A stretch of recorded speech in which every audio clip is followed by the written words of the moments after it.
Slipping on a maiden day, the ports were far and few. Climbing up the jungle gym to steal the bird's eye view. Then I see a simple man all dressed in red and blue. Rock!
Thank you very much. Thank you. Thank you. Thank you very much.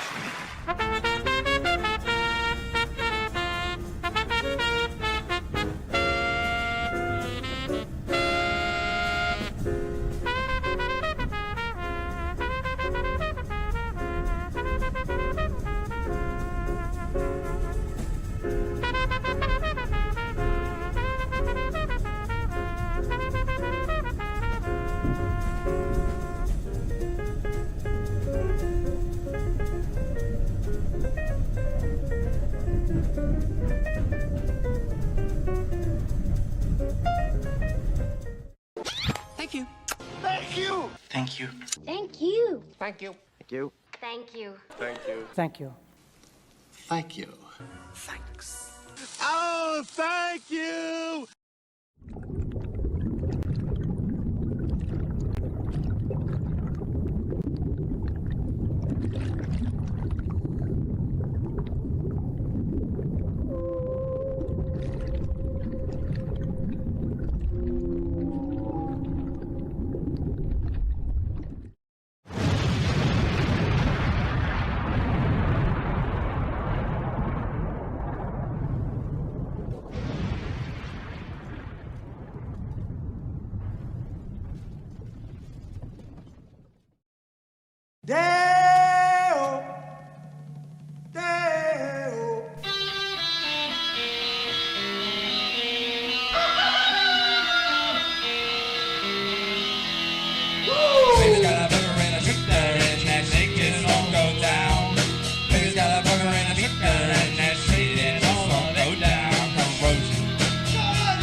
Greetings and salutations from the Western Front.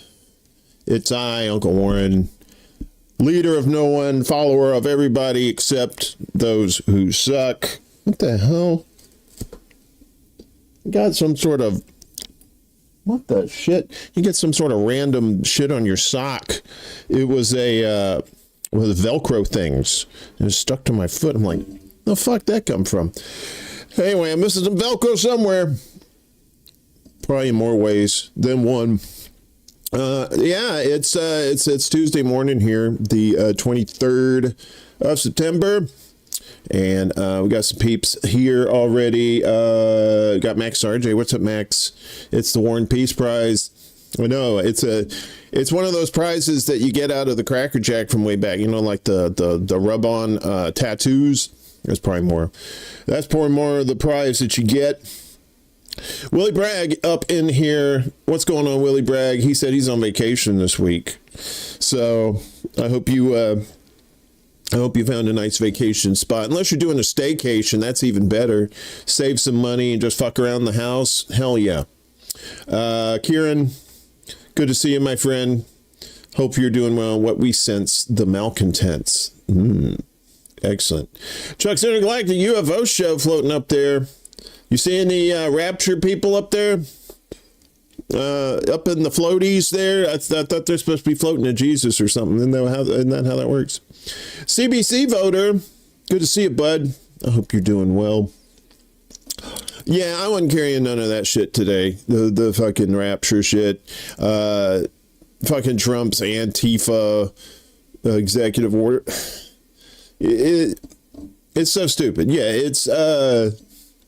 Yeah, but I think you're right, Chick. They're probably going to use that as some sort of thing. Well, you're definitely Antifa. Well, I never said I was Antifa. Well, you didn't have to say it. Your actions spoke for it.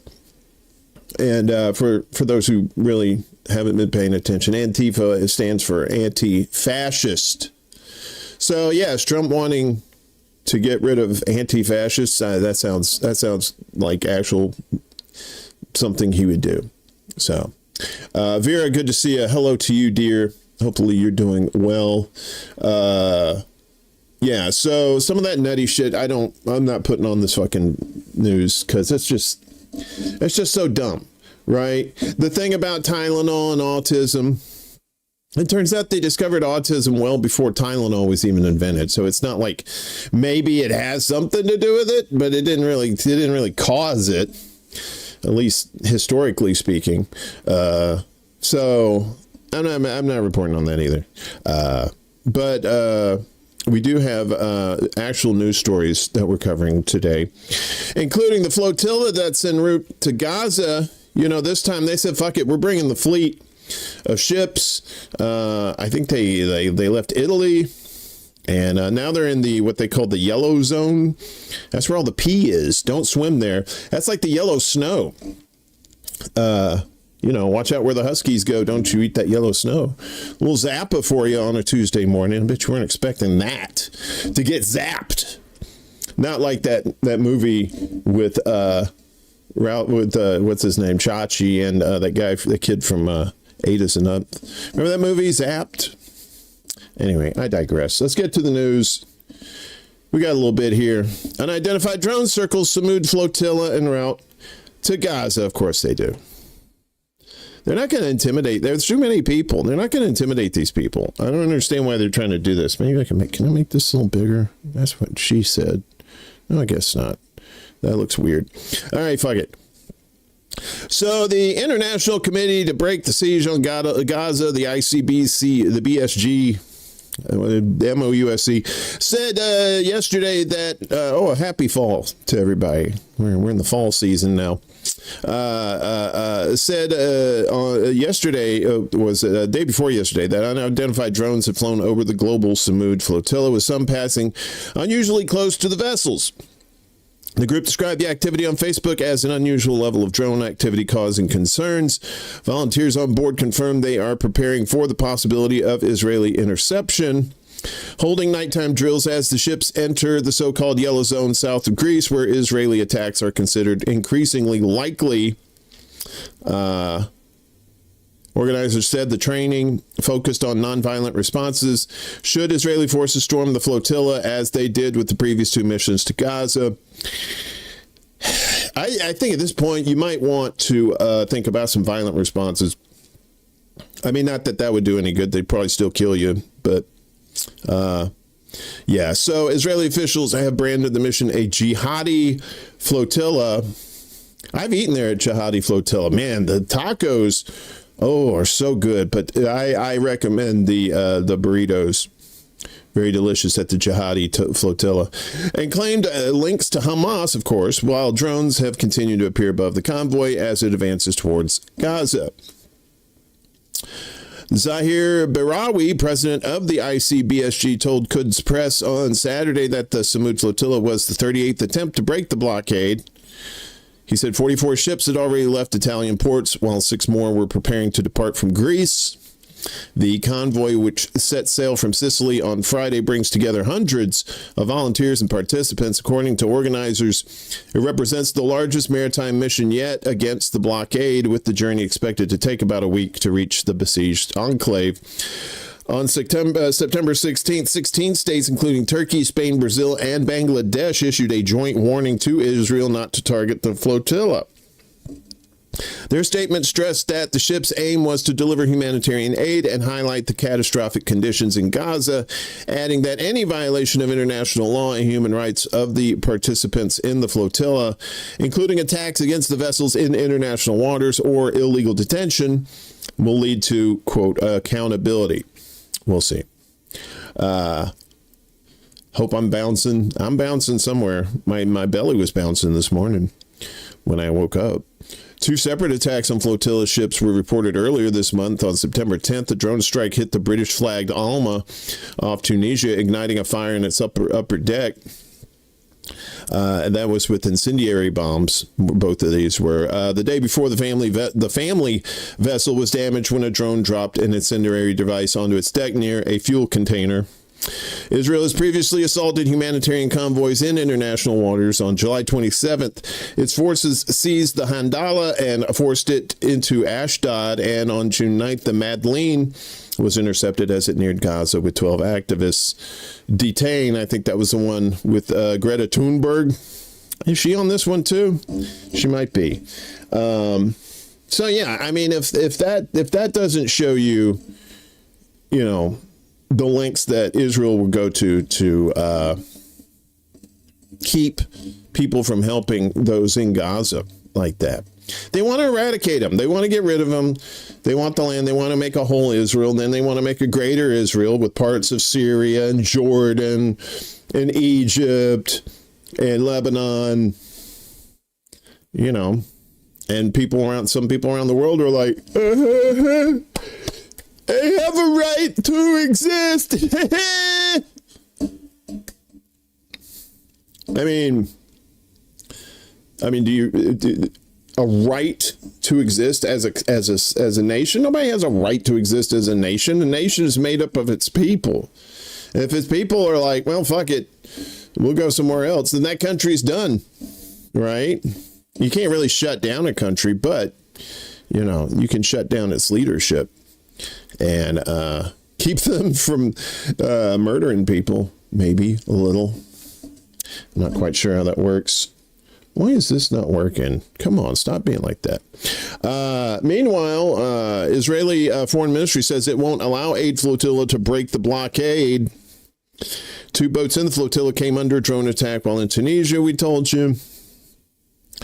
The Israeli Foreign Ministry yesterday issued a threat to the global Samud flotilla, which is attempting to break Israel's starvation siege on Gaza, warning that it wouldn't allow the boats to breach the Israeli blockade. The Israeli Foreign Ministry has also labeled the flotillas as Hamas, of course. Everything's Hamas. When all you have is a hammer, everything is Hamas. Suggesting that Israel may target the boats with military strikes. Earlier this month, 2 of the boats came under drone attack, as we told you about that.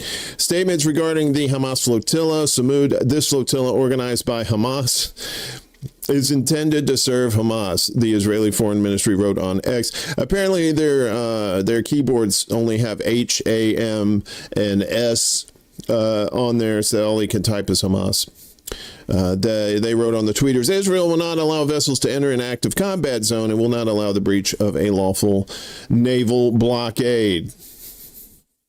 The ministry said that if the flotilla participants' genuine wishes to deliver humanitarian aid rather than serve Hamas, Israel calls on the vessels to dock at the Ashkelon Marina and unload the aid there, from where it will be dumped into the water and all the people on the boats will be murdered. Wait, what? I'm sorry. From where it will be transferred promptly in a coordinated manner to the Gaza Strip. But the IDF continues to block food aid and humanitarian goods from entering Gaza despite an ongoing famine in the Palestinian territory. Dozens of boats are participating in the Samud flotilla, marking the fourth attempt this year to break Israel's blockade, and the first time multiple vessels are being used in a single effort. According to a flotilla tracker, a total of 51 boats are heading to Gaza, with the majority currently off the coast of Libya. The first boat to try to break the blockade this year, the Conscience, came under Israeli drone attack off the coast of Malta in May, halting its journey. In June, another boat, we talked about the Madeleine and then the Hamdallah. Back in 2010, Israeli forces raided 6 boats attempting to break the blockade on Gaza, and 9 Turkish activists were killed on one of the vessels. So if you think, oh, well, they're not going to kill them, they might.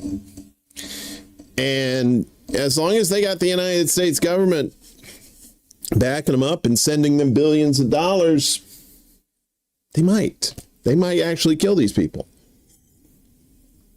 It's just because they didn't kill the last 2 people, or the people on the last 2 boats, doesn't mean they won't do it this time. Laney P, what's up? Laney Peterson in the house. Saw you on Political Matrix over the weekend. Good stuff. I love Marcus and Teal. They're good people. But it was just Laney and Marcus this time. So hope you had a good time. Laney's going to be on ExtraBulla Live. We'll tell you more about that later in the program, talking about good stuff that we're doing together. But anyway, back to the bad news. That's what you're here for. Israeli forces kill at least 61 Palestinians in Gaza over 24 hours. Gaza's health ministry said yesterday that Israeli attacks killed at least 61 Palestinians and wounded 220 over the previous 24-hour period as the IDF continues its heavy assault on Gaza City and attacks elsewhere in the Strip. A number of victims are still under the rubble and in the streets, where ambulance and civil defense crews are unable to reach them at this time, the health ministry wrote on Telegram. The ministry also announced that 2 hospitals in Gaza City, the Al-Rantisi Children's Hospital and Gaza City's Eye Hospital, were put out of service due to Israeli attacks in the area. It's worth noting that Al-Rantisi Hospital was directly bombed a few days ago, causing severe damage, the ministry said. The Eye Hospital is the only general hospital providing eye services in the Gaza Strip. The occupation is deliberately and systematically targeting the health service systems in the Gaza Strip as part of its genocidal policy against the Strip. Gaza City residents told Reuters that Israeli forces advanced deeper into the Sheikh Radwan neighborhood and Jala Street in the northern part of the city, where the 2 hospitals are located, and in Tel Al-Hawa in the southeast. Israeli tanks had pushed deeper in the direction of the western parts of the city. The Reuters report said that Israeli forces had destroyed dozens more homes in the 2 areas using explosive-laden vehicles that are detonated remotely. Medical sources told Al Jazeera that at least 30 people had been killed by the IDF in Gaza City so far on Monday. Gaza's health ministry did not report any additional starvation deaths due to the Israeli siege, but the Nasser Hospital in the southern city of Khan Yunis reported that 1 child died of malnutrition at the facility. Famine has been officially declared in Gaza City by UN and U.S.-backed hunger monitors, not the U.S. government itself. And they have warned that it was expected to spread to central southern Gaza by the end of September. And there's the numbers, the official tally, 65,000 over, but we know it's thousands more. Wounded, almost 167,000. And yes, that's studies have found that the ministry's numbers are likely a significant undercount. Indeed. Thanks, Willie. I'm looking forward to that, too. That actually starts a week from tomorrow on October 1st. We're starting Rocktober off right with good stuff with Laney P and WD for you and for me. Like that. That's the unofficial slogan that I just came up with. And Laney's like, I don't like that. I don't like that at all. No, sir. No, sir, I don't like it. So a lot of people yesterday at the UN, a lot of countries have officially recognized Palestine as a state. And we'll tell you why that really doesn't mean a hill of beans coming up later in our propaganda watch. But France officially recognizes Palestinian state. Macron calls on Israel to end Gaza war. You want merch? Well, it's an aquatic theme, so maybe we can get like some Dollar Tree hecklefish or something that we can sell. Come get your undercurrent carp. We have delicious carp waiting for you. French President Emmanuel Macron yesterday officially recognized the state of Palestine and urged an immediate end to the war in Gaza, declaring that the time for peace has come. Speaking at the opening of a high-level international conference on implementing a two-state solution, Macron said the moment had arrived for Israelis and Palestinians to live side by side in peace and security. Yeah, that ain't going to happen. That ain't going to happen, Frenchie. However, currently Israel is further extending its military operations in Gaza with the stated objective of destroying Hamas and basically Palestinians. Macron said, condemning the ongoing offensive. He stressed the human toll of the conflict. Hundreds of thousands of people have been displaced, injured, famished, traumatized. Their lives are still being destroyed. Nothing justifies the ongoing war in Gaza. Nothing. Macron also announced that France would open an embassy to the state of Palestine once all the hostages in Gaza are freed and a ceasefire is reached. So they're never going to open that embassy, apparently. Portugal, Monaco, Canada, Belgium, Luxembourg, and Malta then recognized the state of Palestine as well. Egyptian Prime Minister Mustafa Madbouli said that his country would host a Gaza reconstruction conference as soon as a ceasefire had been reached in the devastated country. Egypt will, as soon as we reach a ceasefire, host an international reconstruction conference on the Gaza Strip to mobilize the necessary funding for the Arab Islamic Reconstruction Plan, he said at the conference. You got all those people, all them oil sheiks over there. You should have enough fucking money to rebuild Gaza. But Israel's not going to let you. TSK, TSK, TSK. Yeah, they're not going to let that happen. It's all talk at this point. It's nice that they recognize them, but, it's all like a show, we need action, not words. Meanwhile, the Palestinian flag was raised outside the embassy in London after UK recognition. Jolly tea to you. Palestinian flag has been raised outside the premises of what is now Palestine's embassy to the UK in London, marking Britain's historic and long-awaited recognition of a Palestinian state as Israel's relentless destruction of Gaza and its military's crackdown in the occupied West Bank continue. The flag-raising ceremony yesterday followed a speech by Palestinian ambassador to the UK, Hussam Zamlat, outside what was previously the Palestine mission to the UK. Please join me as we raise the flag of Palestine with its colors representing our nation.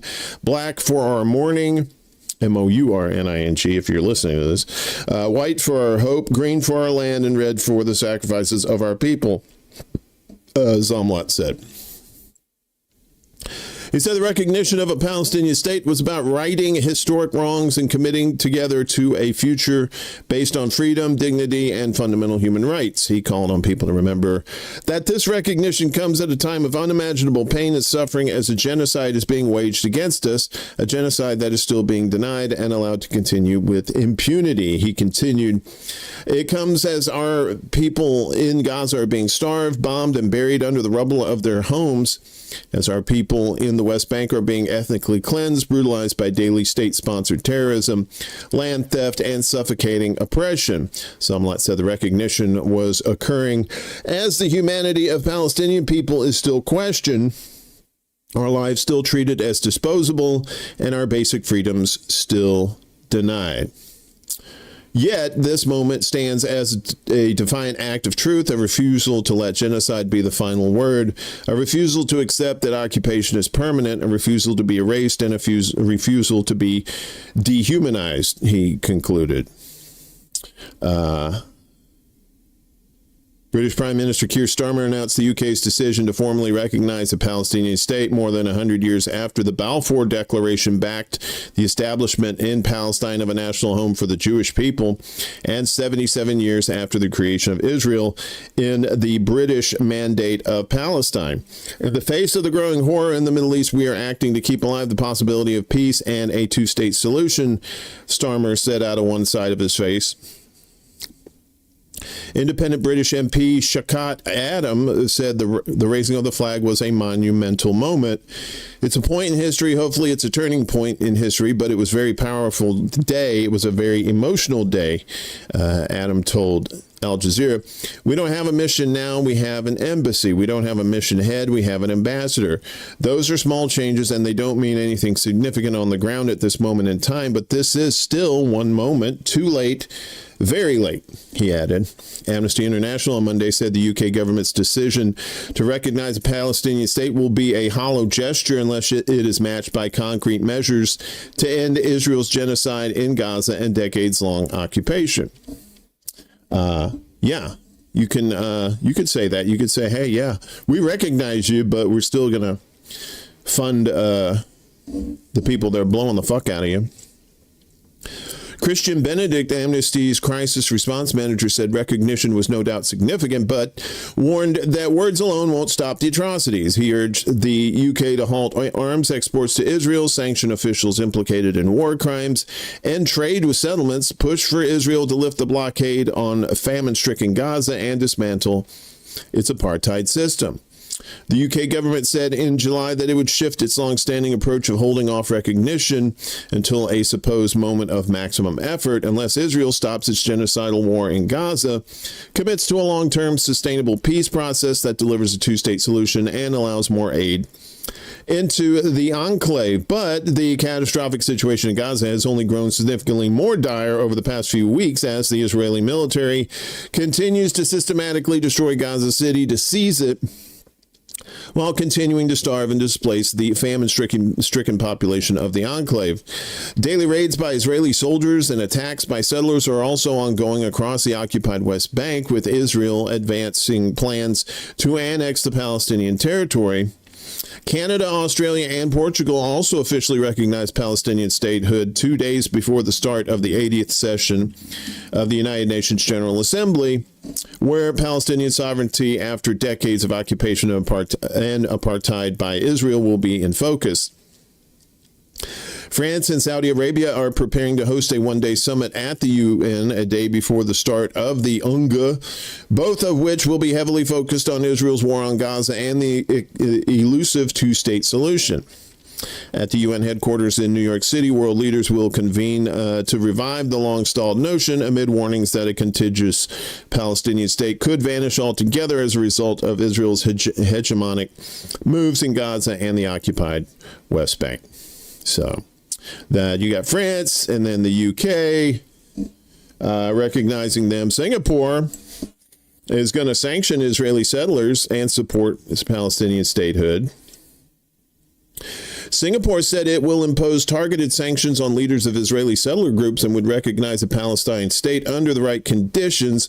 Western and other nations have been taking an increasingly hard line against settler groups and some Israeli officials they accuse of fomenting violence, while global recognition is growing of Palestinians' aspiration for an independent homeland. Singapore's Foreign Minister Vivian Balakrishnan, I can't believe I said that right the first time, speaking in Parliament, chided those Israeli politicians who have spoken about annexing parts of the West Bank or Gaza. We call on the Israeli government to cease settlement construction and expansion, he said, citing the so-called E1 settlement project as fragmenting the West Bank.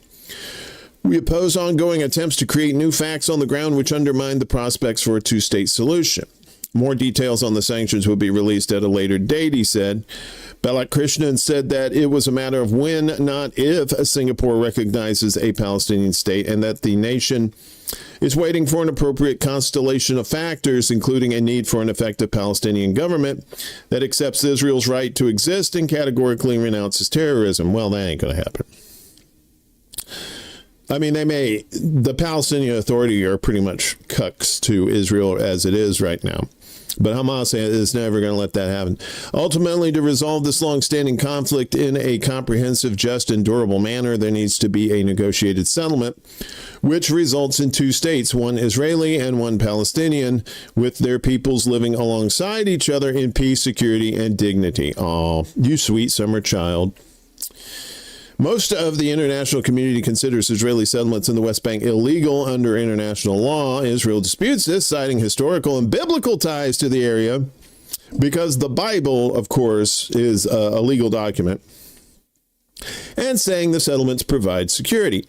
While Singapore and Israel have shared close diplomatic and military ties since the former gained independence in 1965, the city-state in 2024 voted in favor of numerous resolutions expressing support for UN recognition of a Palestine state.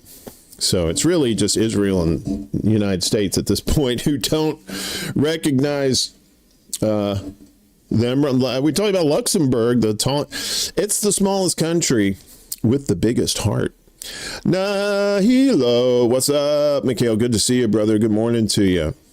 Luxembourg recognizes Palestine due to Netanyahu's actions, not Israel. So, if you're a dick, and Luxembourg said, fuck you. Luxembourg Prime Minister Luc Frieden said on Monday that his country's plan to recognize Palestinian statehood is due to Israeli Prime Minister Benjamin Netanyahu's government actions rather than Israel itself, referring to Tel Aviv's genocidal war in Gaza that's been ongoing for nearly 2 years. Well, 77 years, 80. No.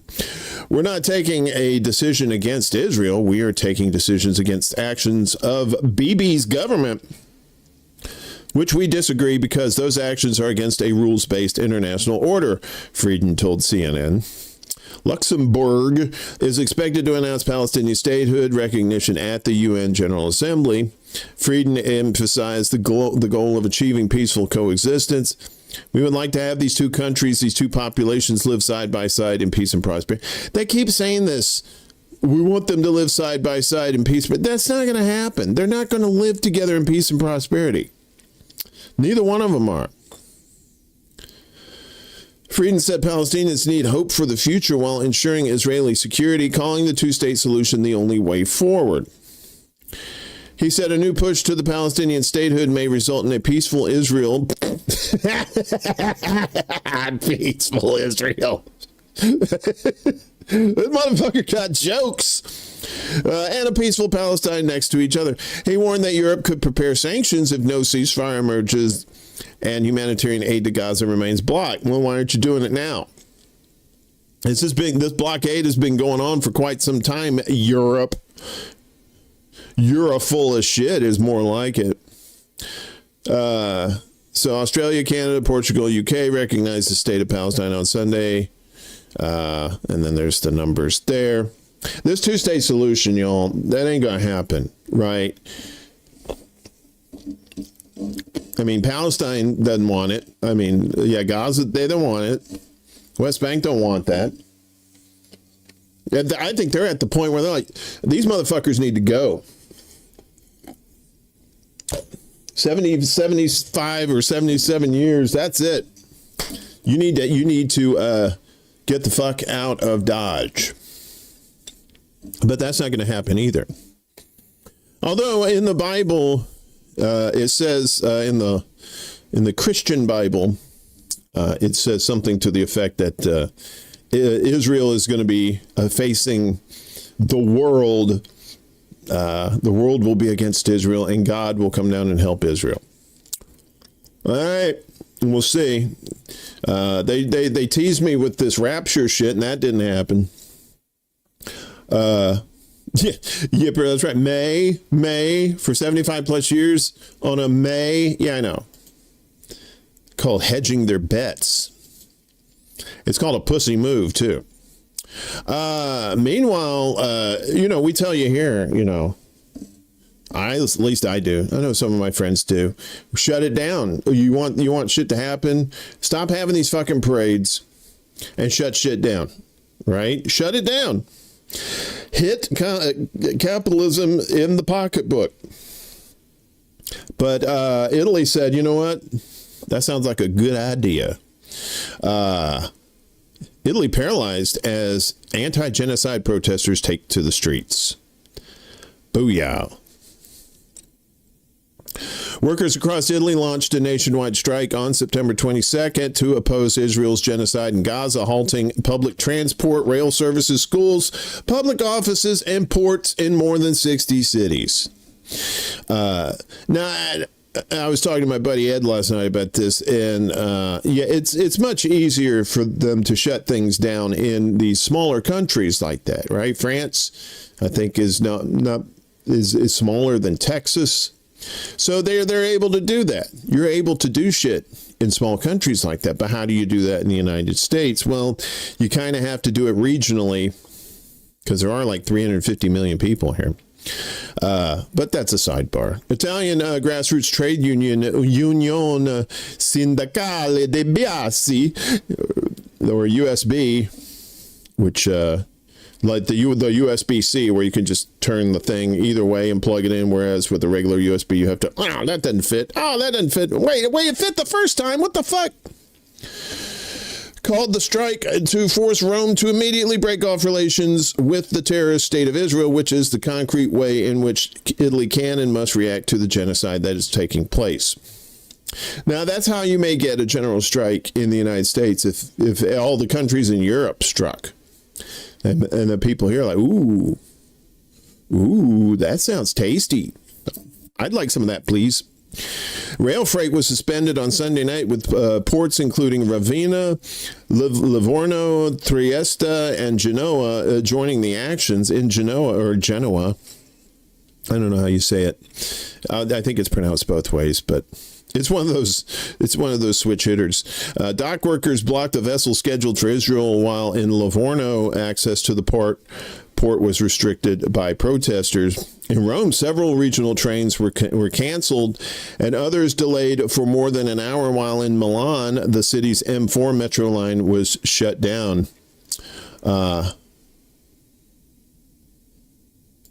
Yeah, I know. Way to go, Italians, but is this another one-day flash in the pan? Why do they think that works? Yeah, you do it for one day. It's like, all right, well, we're just going to have to deal with the shit for one day. Do it for months and watch your government crumble. They'll have troops in the streets trying to stop you from stopping shit in no time. But even then, they don't have enough troops to stop everybody. Students in Bologna. My Bologna has a first name. It's Italy. Occupied university lecture halls under the banner of the Cambiare Rotta group. Demonstrators also marched through Milan in heavy rain to demand a ceasefire and express support for the Gaza-bound global Samud flotilla. The hell is that? USB said protests were taking place in 81 locations across Italy, declaring for a free Palestine from the river to the sea. We will shout in every square. UN Special Rapporteur on the occupied Palestinian territories, Francesca Albanese, voiced support for the strikes, writing on the tweeters, in Italy, the general strike has shut down train lines, ports, highways, schools, and shops. With the genocide ongoing, there can be no business as usual. Stay peaceful, everyone. Do not react to any provocation. Freedom for all allows no mistakes. That's right. But there will be agents provocateur who are trying to start shit and make it seem like they're everybody that's protesting are evil fuckers. Protest organizers say that more than 200 lawyers had issued an appeal to end Israel's genocide in Gaza. We recognize an illegitimate state when we see it. Yeah, exactly. Italian Foreign Minister Antonio Tajani recently told the Senate that Rome was prepared to consider EU trade sanctions against Israel, including measures targeting Israeli ministers over what he called unacceptable policies in Gaza and the occupied West Bank. Israeli Foreign Minister Gideon Saar on September 17th threatened retaliation against EU member states if the European Commission moves forward with proposed sanctions on Israel. Retaliation, what are they going to do? Are they going to invade their countries and genocide their people too? Maybe. Seems like that's what their playbook says. Meanwhile, in the West Bank, Israeli forces detained dozens across the area, including a former minister of the what is it called? The Knesset? Yeah, the former minister of the Knesset. This is her right here. So Israeli authorities have released former Knesset member and Balad party leader just hours after arresting her on charges of incitement. Okay. So Israeli occupation forces carried out a widespread arrest campaign across the occupied West Bank at dawn on Sunday, detaining dozens of Palestinians, including the former Arab Knesset member Hanine Zoabi, who, as we say up here, was released just hours after her arrest. According to Al Mayadeen, Zoabi was taken from her home in Al Nasiri for interrogation on charges of incitement to terrorism, following a speech she delivered abroad that Israeli authorities described as anti-Israel. Raids also targeted former Palestinian prisoners in Nablus, including Kutaibi Azam, Mahmoud Abdel Hadi, Musab Malatat, as well as Mohammed Sultan Mallah and Dr. Mujahid Burham Shadid in Tulkum. In Al-Khalil's surrounding villages, detainees included Adam Tamer Abu Arkub, Mustafa Al-Tawal, and Mohammed Hussein Al-Alami. Elsewhere, Karawi Bani Hassan's mayor, Ibrahim Asi, was arrested in Salfit with municipal equipment seized in Jenin's town of Jabba. Soldiers interrogated Palestinian youth in the streets during extended raids. Meanwhile, the Al-Quds Brigade's Jenin Brigade announced that its fighters had targeted Israeli military vehicles with heavy gunfire near the Great Mosque on Saturday night. Israeli forces escalated raids on Saturday night, detaining Palestinians, restricting movement, and bulldozing roads in several towns. Local outlets reported arrests in Nablus, Kalkilia, and Al-Khalil. In Tarkumia, west of Al-Khalil, settlers attempted to raid a Palestinian home and steal livestock, prompting clashes that ended with Israeli soldiers arresting the Palestinian homeowner. Yeah, so it's these settlers trying to grab their home and steal their livestock. Of course, the Palestinian owner gets arrested. Operations extended to Al-Bira and the Jalazoni refugee camp near Ramallah.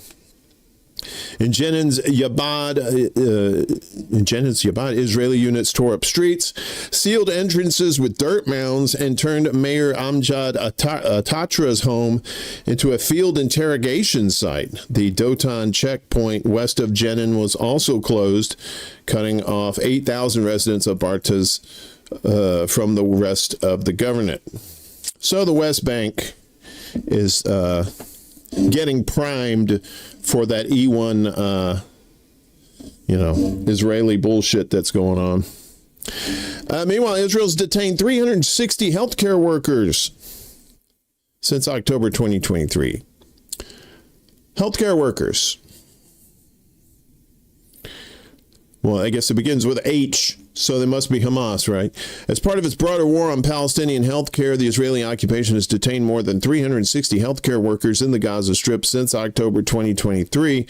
According to the Palestine Center for Prisoner Studies, the detainees include doctors, nurses, paramedics, and hospital administrators.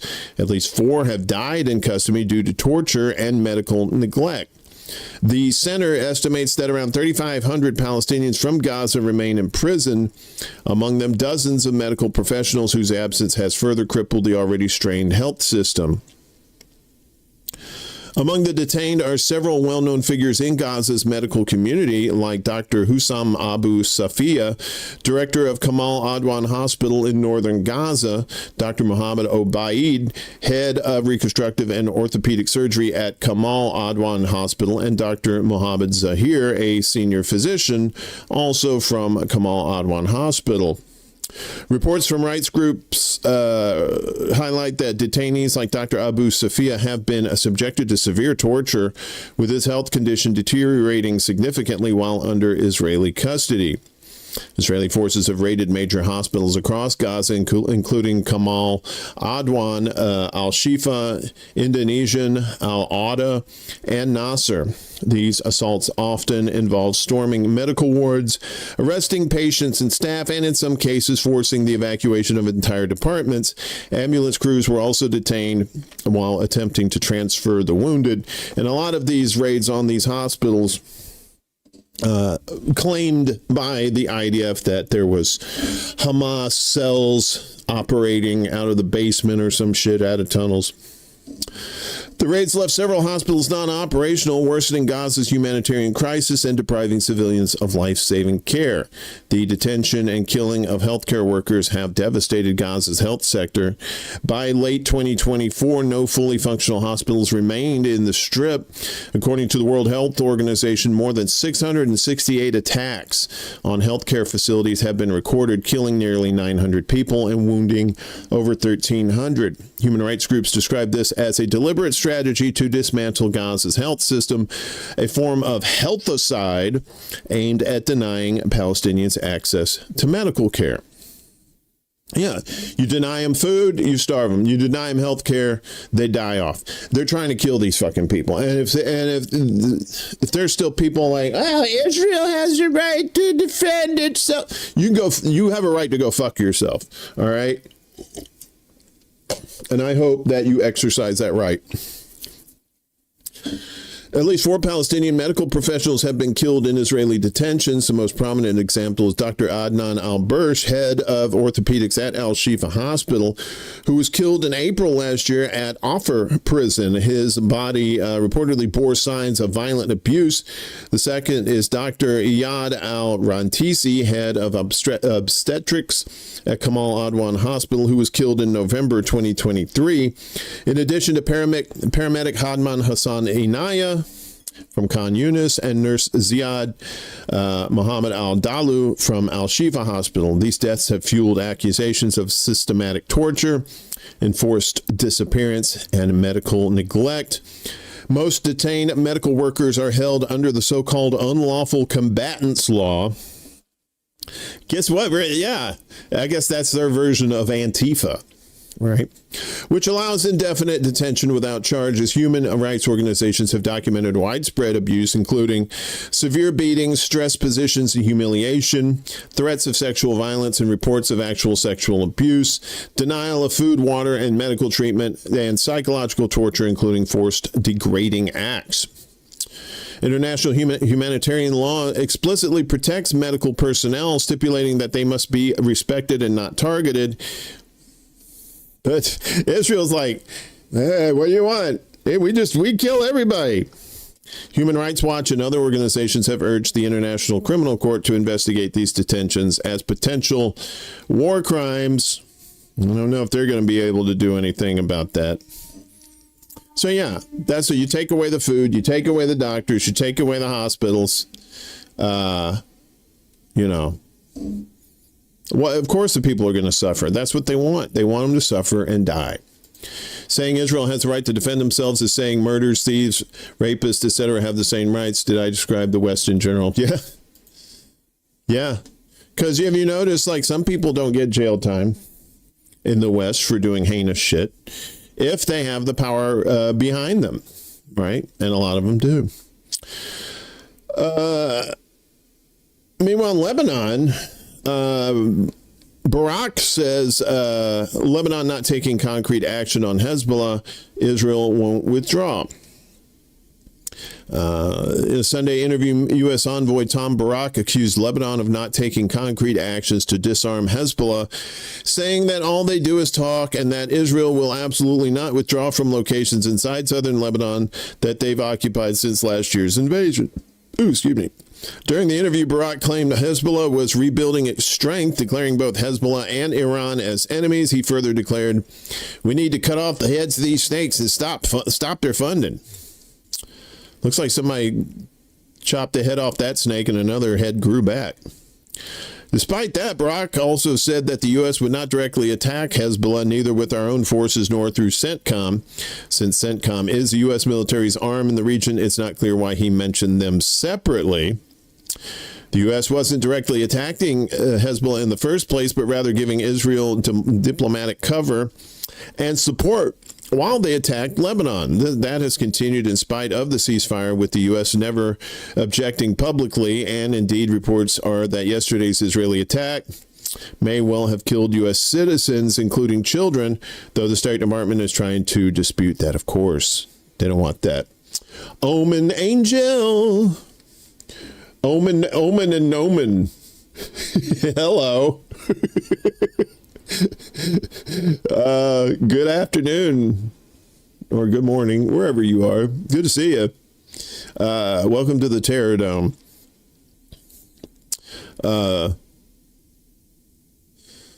Okay, so the U.S. wasn't directly attacking Hezbollah in the first place, but rather giving Israel diplomatic cover and support while they attacked Lebanon.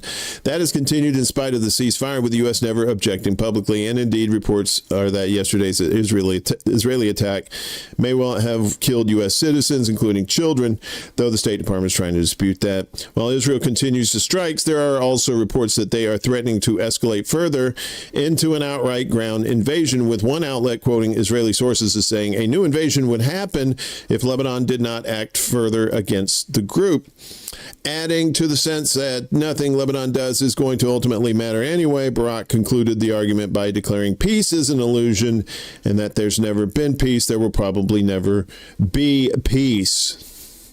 Yeah, broken clock, I guess, right? Yeah, there probably won't be peace. As long as the United States is involved, you know, as long as the United States is mixed in with the fuckery, there's not going to be any peace, right? And especially with the crew that we have running shit in the United States now. Not like Biden was any better. They're like, oh, well, he wasn't doing all this shit. Well, he was still... The root core of it was that both of these sides of the aisle support Israel, because Israel has either been funding the shit out of these people in office, or they've been blackmailing them, or both in some cases. But you're not going to see peace. Probably, definitely not in my lifetime. And I'm old, so. Meanwhile, talking about Syria's buffer zone, Bibi says the idea of withdrawing from Syria buffer zone is a joke. Yeah, it's not a very funny joke. While claiming talks with the Syrian government were progressing, Bibi dismissed the idea of withdrawing from any of the territory Israel has captured during its invasion of Syria that started in December last year. Netanyahu said the idea of withdrawing from the buffer zone, which was meant to be a demilitarized zone since 1974, was a, quote, joke. Israeli officials have repeatedly insisted territory taken in the buffer zone, including Mount Hermon, would be kept. That's not a surprise. Though Netanyahu seemed a bit more upbeat about the talks, recently Israeli officials have suggested they had stalled and were pushing a deal that would create a new buffer zone deeper into Syria, while forcing Syria to make numerous other concessions. Yeah.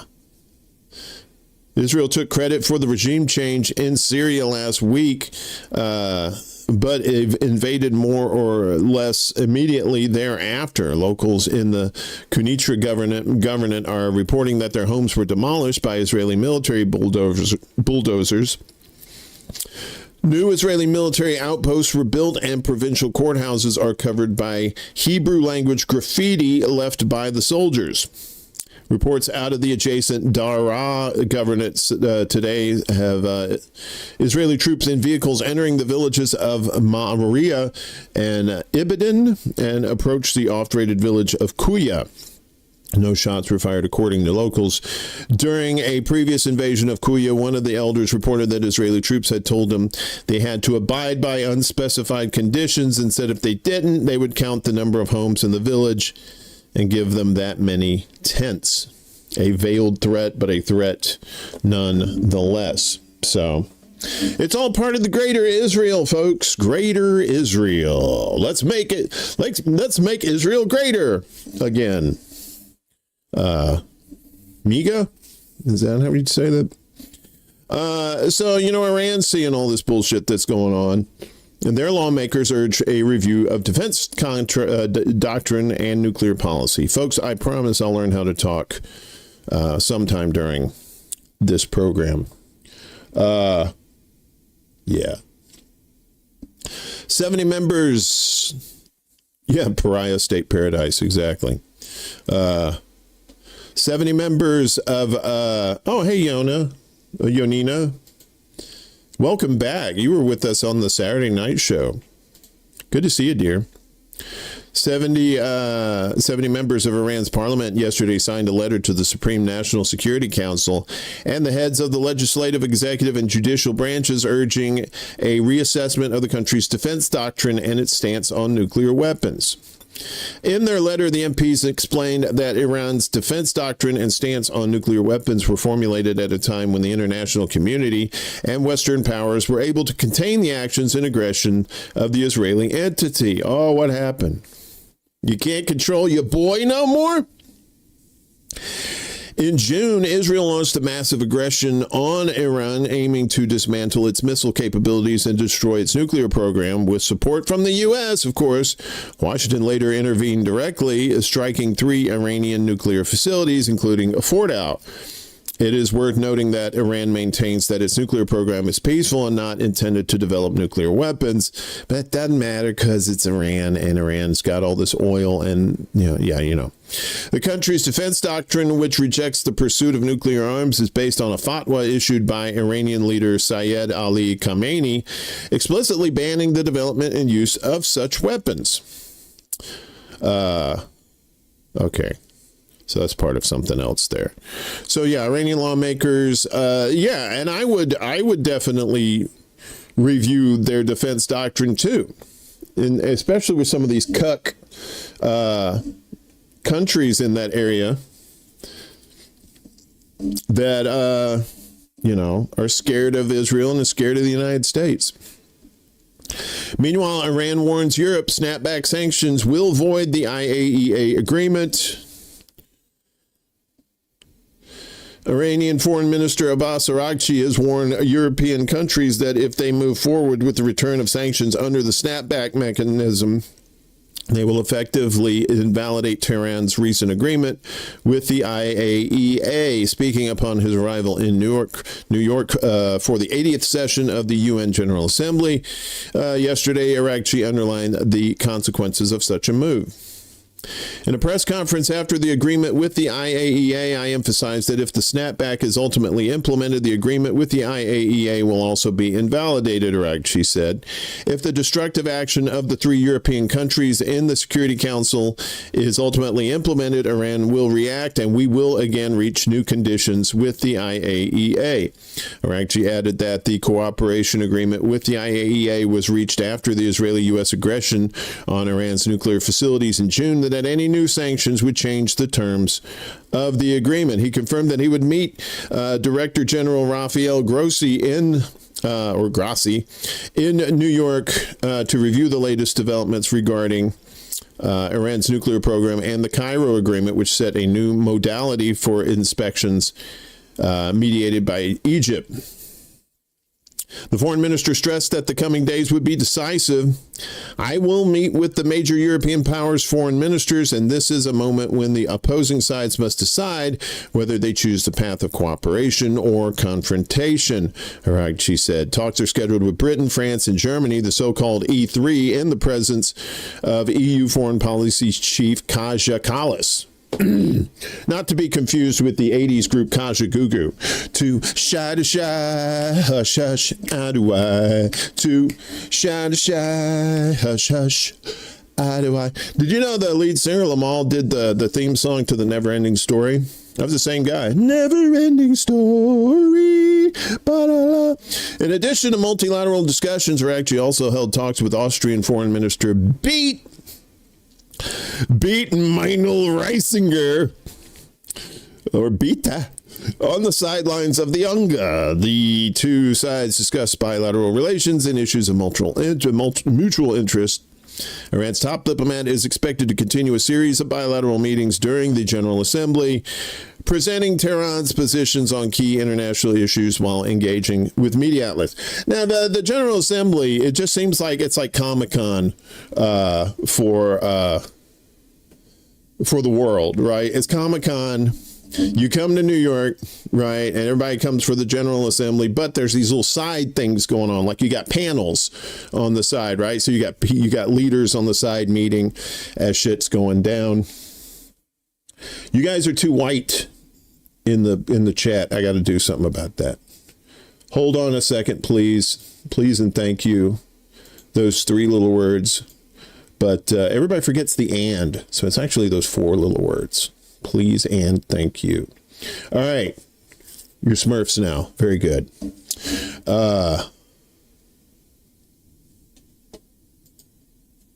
Yeah, so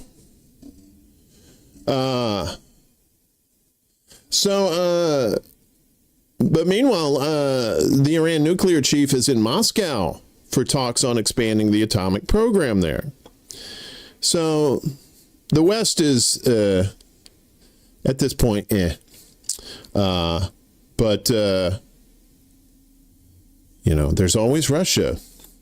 The head of the Atomic Energy Organization in Iran, the AEOI, announced plans for Tehran and Moscow to sign an agreement expanding bilateral cooperation on nuclear energy, Tasnim agency reported yesterday.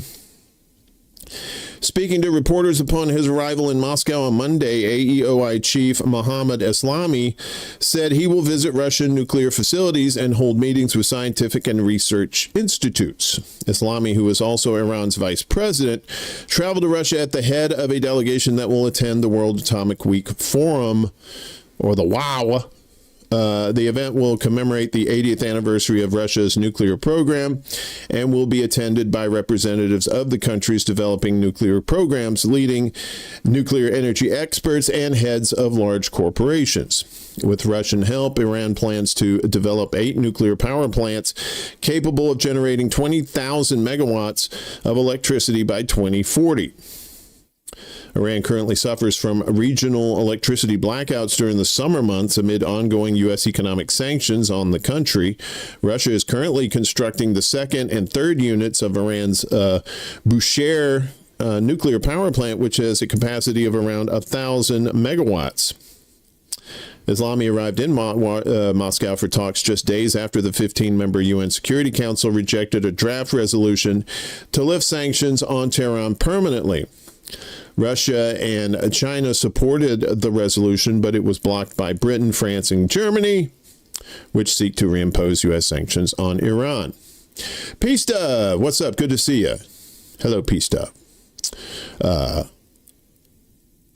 European nations claim Tehran is seeking to develop a nuclear weapon. They've been saying this for decades now. They're only a month away. They're only a day away from having... That was back in the 80s.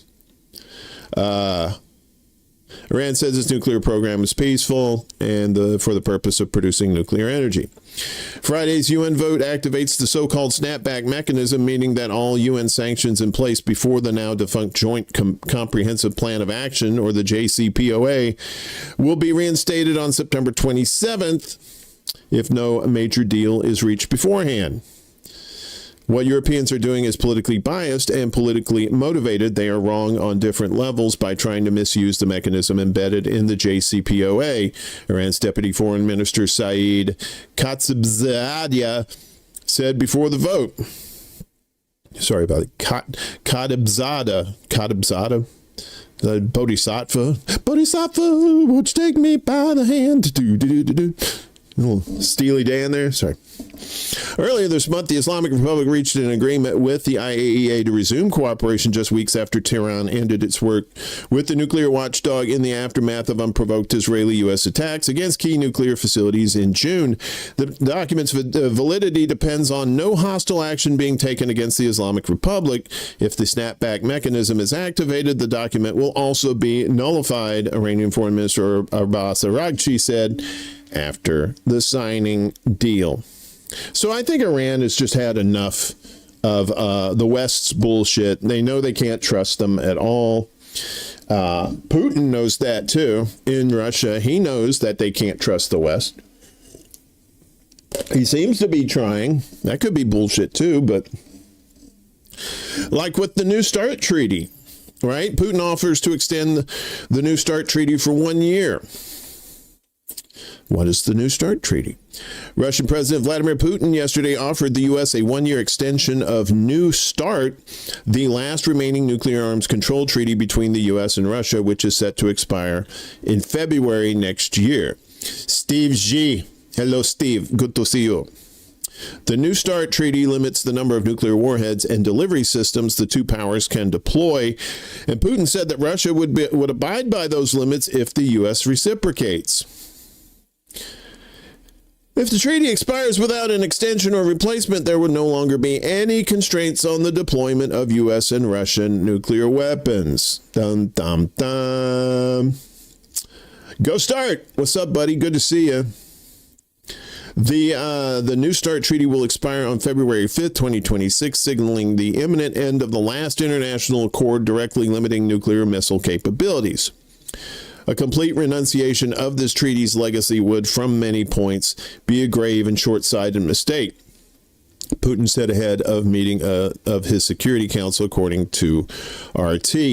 In 2023, Russia said it was suspending participation in New START, citing U.S. support for Ukrainian attacks on Russian facilities housing nuclear weapons. However, both the U.S. and Russia stated that they would continue to abide by the limits set by the treaty, and Putin has now offered to extend that arrangement to facilitate further diplomacy. In order to prevent the emergence of a new strategic arms race and to preserve an acceptable degree of predictability and restraint, we consider it reasonable to maintain at this turbulent time the status quo established under New START. Accordingly, Russia is prepared to continue observing the treaty's central quantitative restrictions for 1 year after February 5th, 2026, he added. Putin said he ordered Russian agencies to maintain close oversight of American activities related to the START arsenal. He called for a focus on U.S. plans to expand strategic components of its missile defense system, including preparations for the deployment of interceptors in outer space, referring to Trump's plan to establish a major new missile defense system for the U.S., dubbed the Golden Dome. It's probably going to end up being a golden shower. Russia has previously warned that the missile defense project could start a new arms race. See, Reagan tried to do this shit in the 80s with Star Wars, and they're like, no, fucker. We believe that the practical implementation of such destabilizing measures could nullify our efforts to maintain the status quo in the field of strategic offensive arms. We will respond appropriately in this case, Putin said. Arms control between the U.S. and Russia has collapsed over the past few decades as the U.S. has unilaterally withdrawn from several treaties, including the INF Treaty, the Intermediate Range Nuclear Forces Treaty, which the U.S. left in 2019. Under Trump. Russia recently announced that it is no longer bound by a self-imposed moratorium on the deployment of INF missiles, as the U.S. has developed and deployed a new missile system that would have been banned by the treaty. So about these weapons, let's talk about these weapons for just a second.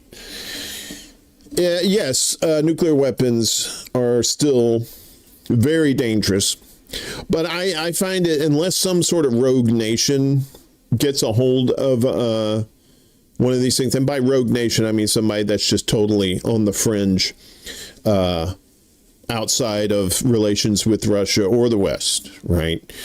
If there's ever going to be a war between the U.S. and Russia, chances are you're going to see more like, electromagnetic pulse or EMP weapons, whereas it takes out, electrical and digital stuff, but it leaves the infrastructure, the concrete buildings and stuff intact, right?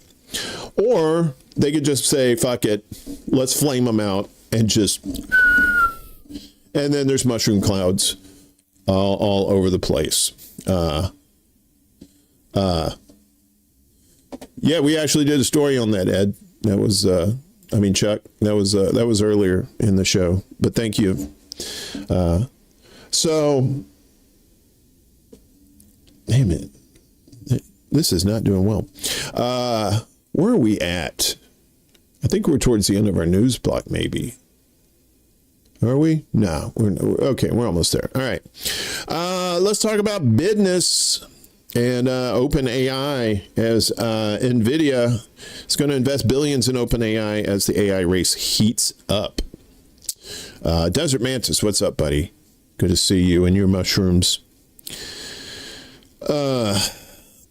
So chipmaker Nvidia will invest up to $100 billion in OpenAI and provide it with data center chips, a tie-up between two of the highest profile leaders in the global artificial intelligence race. The deal announced yesterday will see Nvidia start delivering chips as soon as late 2026 and will involve two separate but intertwined transactions, according to a person close to OpenAI. The startup will pay Nvidia in cash for chips, and Nvidia will invest in OpenAI for non-controlling shares, the person said. The first $10 billion of Nvidia's investment in OpenAI, which was most recently valued at $500 billion, will begin when the two companies reach a definitive agreement for OpenAI to purchase Nvidia chips. Nvidia did not respond to immediate requests for clarification about the deal. The pact is among a spate of agreements between major technology players that includes years of investment in OpenAI from Microsoft and a deal last week between Nvidia and Intel to collaborate on AI chips. The two companies signed a letter of intent for a landmark strategic partnership to deploy at least 10 gigawatts, 1.2 gigawatts of Nvidia chips for OpenAI's AI infrastructure. They aim to finalize partnership deals in the coming weeks, with the first deployment phase targeted to come online in the second half of 2026. Everything starts with compute, OpenAI CEO Sam Altman said in a statement after having a Capri Sun drink filled with adrenochrome. Compute infrastructure will be the basis for the economy of the future, and we will utilize what we're building with NVIDIA to both create new AI breakthroughs and empower people and businesses with them at scale. NVIDIA's investment comes days after it committed $5 billion to struggling chip maker Intel. I remember when Intel was the shit and AMD chips were like considered lesser, but then it turned out that AMD chips had less security flaws than the Intel chips, and that kind of really helped do in Intel. Meanwhile, Japan sets hard line on military AI, humans stay in charge. For now, this is from the website militaryai.ai. So I don't know if AI wrote this or not. Maybe. Japan's Ministry of Defense has drawn a red line on artificial intelligence in the military. AI can help with defense operations, but humans stay in charge when it comes to lethal force. So we're not letting the robots determine who lives or dies yet. At least not in Japan. The policy sets up a three-step system for managing risk. First is to shut down Skynet. Wait, what? First, projects are labeled high or low risk depending on how much AI shapes a weapon's destructive power. High-risk systems must clear legal reviews, proving they follow international law and keep humans in control. Fail the test and the program is shut down. Those that pass face 7 more checks.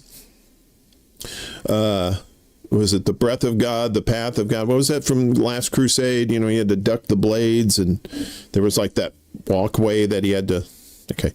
From safety and transparency to bias prevention and operator control, the rules are also flat out ban killer robots. Well, that's good news. Weapons that can pick and attack targets on their own. What? No killer robots? But there was a whole movie, Killer Robots. Instead, Japan sees AI playing support roles such as surveillance, logistics, cybersecurity, and command assistance. Ongoing projects include remote monitoring systems, automated warehouses, and tools to predict supply needs. AI is already reshaping the battlefield. Russia has tested AI drones in Ukraine, while autonomous systems are showing up in the Middle East conflicts. That's right. Only the penitent man shall pass. That's if you're not penitent, AI, no dice. China, Russia, and North Korea are also ramping up AI for hacking, propaganda, and strike planning. Japan is trying to chart a different path. Its framework builds on a human-first stance laid out in a 2024 UN paper rejecting killer robots. I'm glad they're rejecting killer robots. It also ties into a new national AI law passed in May that promotes innovation while putting firm guardrails in place. Tokyo is also pushing this approach abroad as well. The country has joined U.S. and G7-led initiatives to set military AI standards, and it backs a UN treaty banning killer robots by 2026. I love that they keep saying killer robots. A move facing fierce opposition from Beijing, Moscow, and Pyongyang because they want those killer robots. Please, comrade, give to me killer robots. Make puppy dangerous. Put gun on back. Pow, pow, pow. Puppy shoot you. That's some funny shit. And finally, we go to the Philippines, and we're staying in Asia there, or at least in the Pacific. I think that's, yeah. More than 200 arrested after anti-corruption protests in the Philippines. More than 200 people have been arrested following clashes between police and masked protesters at a anti-corruption demonstration in the Philippine capital, Manila. That's where I get all my envelopes. Wait, what? In a statement on Monday morning, the regional police said while most rallies the day before were peaceful, the gathering in Ayala Bridge and Mendiola, even though unprovoked, turned very violent. Protesters turned mobs, assaulted police officers with stones and anything they could get their hands on. Not satisfied with harming police officers in uniform, violent protesters set motorcycles on fire, vandalized and ransacked a business establishment. The statement said maybe it was Antifa. It was Antifa. It added that the police arrested 224 suspects, some of whom were minors. At least 131 officers were wounded in the clashes, some of whom were very serious but are now receiving medical treatment. Reporting from Manila, Al Jazeera's Barnaby Lowe, that's a great name, explained that while some sense of normalcy returned to the streets of Manila on Monday morning, there's a heavier police presence than usual. Yeah, see, you get like these agent provocateurs who start shit, and then they're like, well, they got to get out more police. We got to put troops in the streets. Schools are closed. A curfew for minors has been imposed as investigations into alleged corruption in flood control projects continue. More protests are expected, and at this point, they could be unpredictable, Barnaby Lowe said. On Sunday, thousands attended rallies in Manila over a corruption scandal linked to ghost flood control projects that cost taxpayers billions of dollars. What? You talking fake projects? What the hell? That never happens. While the protest was mainly peaceful, with more than 33,000 rallying in a historic park and a democracy monument in Manila, some took a different route. Manila ain't nothing on Magilla. Magilla Gorilla. Giggity, giggity. Police said they used tear gas to disperse those who sprayed graffiti on walls, toppled steel posts, shattered glass panels, and ransacked the lobby of a Budget Inn. Oh, God, poor Budget Inn along a popular road. Regional police spokesperson Major Hazel Asilo told the AFP news agency that none of those arrested has so far shared their reasoning or if somebody paid them to do it. As soon as we know their affiliations, we can know if they were part of the protesters or if they were just causing trouble. Asila said, what? You're trying to differentiate troublemakers from actual protesters? What's that about? Mystery. What's up, Mystery? Good to see you, dear. Good morning to you.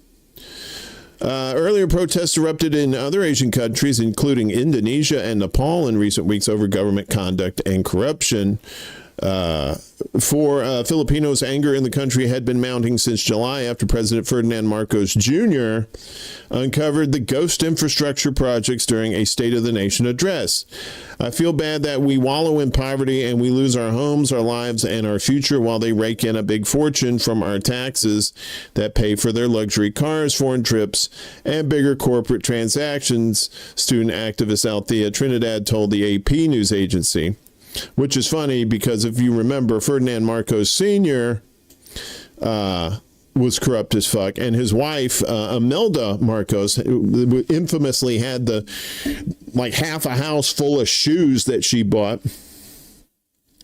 According to the Department of Finance, the Philippine economy is estimated to have lost up to 118.5 billion pesos. That's around $2 billion cash from 2023 to 2025 due to corruption in flood control projects. So the Philippines, yeah, you're starting to see, you know, when I was a kid, you would see these dystopian sci-fi movies about the future and riots in the streets and, people going hungry and wars for resources. Here we are. They weren't lying. Those 70s dystopian movies, they were pretty fucking spot on.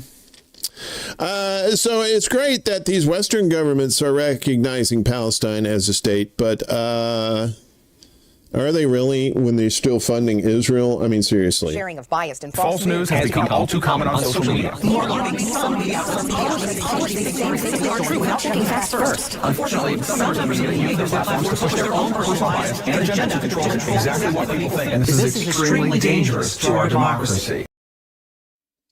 So Western governments recognize Palestinian state but continue to fund Israeli government, making it inviolable or making it hypocrisy. Back to the Future, where Biff is the president, Biff was Trump. Yeah, they pretty much predicted that too, didn't they? The Simpsons did too. Simpsons predicted everything. Multiple Western governments over the weekend, including the UK, Canada, and Australia, jointly recognized Palestine as a state for the first time. However, many advocates for Palestinian freedom and self-determination have said that the official recognition of Palestine is only a symbolic first step and will not do anything to change the situation so long as these same governments continue selling weaponry being used by Israel to level Gaza. We recognize Palestine as a flattened state because we keep sending weapons to fucking Israel. In a column written for The Guardian, French journalist Rokhaya Diallo criticized French President Emmanuel Macron, who officially recognized Palestine yesterday, for not doing more to hinder Israel's power to wage war against the Palestinians. Nightbot. Hey, Zell, good to see you. Now you're craving lumpias. I know, right?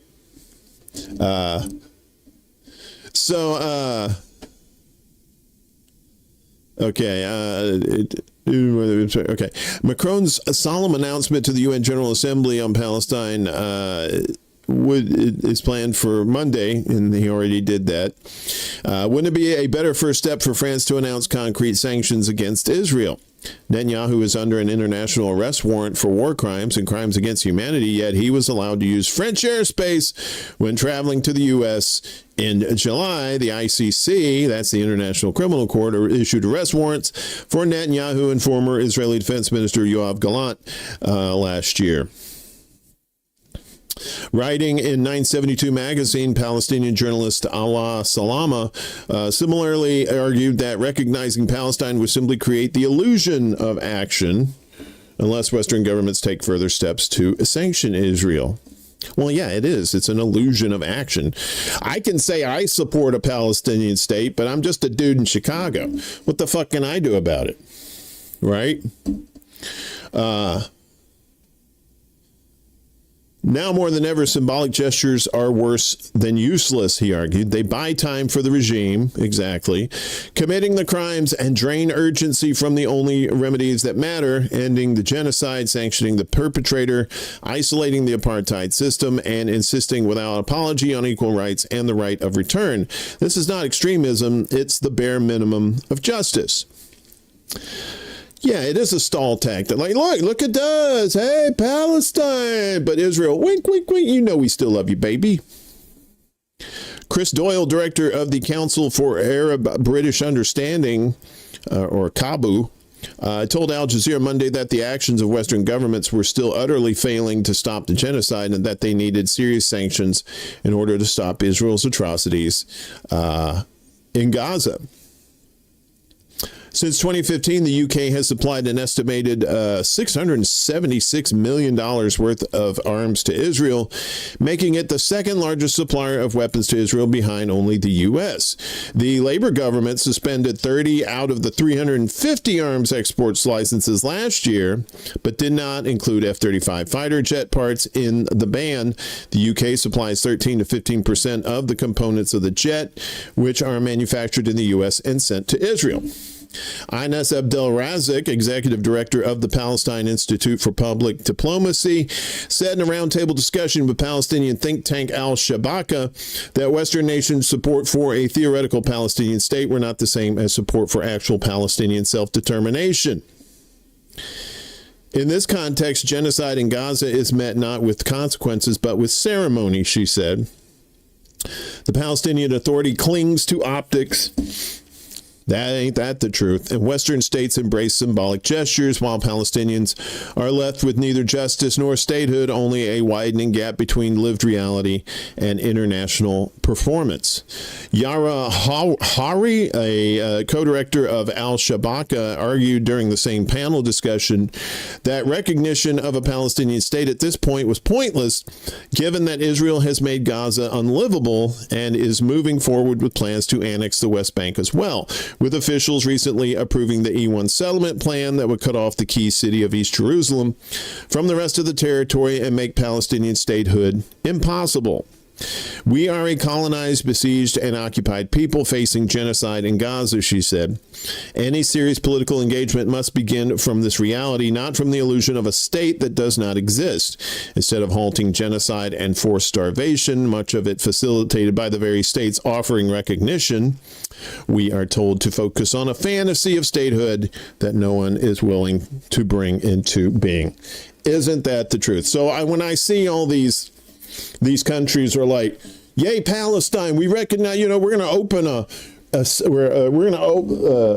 open an ambassador's, what do they call it, an embassy for you. We're going to give you an office.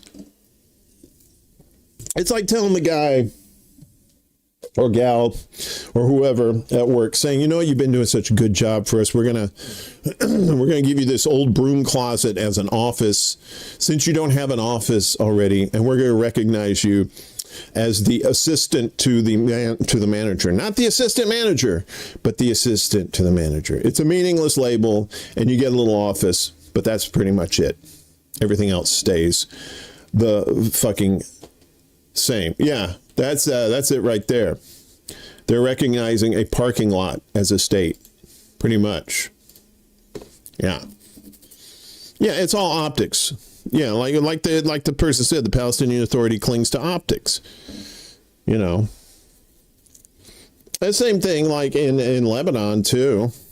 The Lebanese government there, they're just pussies. They'll just roll over. It's Hamas and Hezbollah.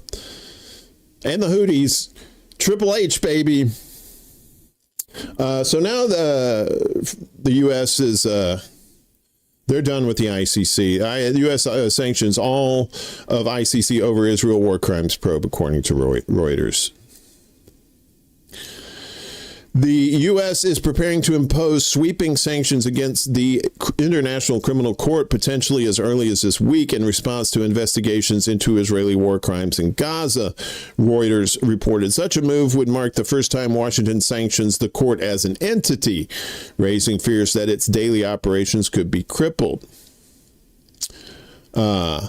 Until now, U.S. sanctions have targeted specific ICC prosecutors and judges. However, 6 sources familiar with the matter, speaking on condition of an anonymity, confirmed to Reuters that Washington is considering entity sanctions, a significant escalation in its confrontation with the court. According to one official cited by Reuters, the ICC's leadership has already held emergency meetings to assess the risks. Diplomats from ICC member states have also met to prepare for the fallout. A U.S. official, also speaking anonymously, confirmed that entity-wide sanctions are under discussion, though no exact timeline was given. A State Department spokesperson criticized the ICC for asserting what Washington called purported jurisdiction over American and Israeli personnel, insisting the U.S. would take additional steps to defend its national interests. Okay. If applied, blanket sanctions could undermine the ICC's core functions. They could block the court's access to bank accounts, disrupt payroll, and even affect routine office software licensing. Anticipating disruption, ICC staff reportedly received their salaries for the remainder of 2025 in advance, according to 3 sources cited by Reuters. The court is also exploring alternative banking channels and software providers to cushion the blow.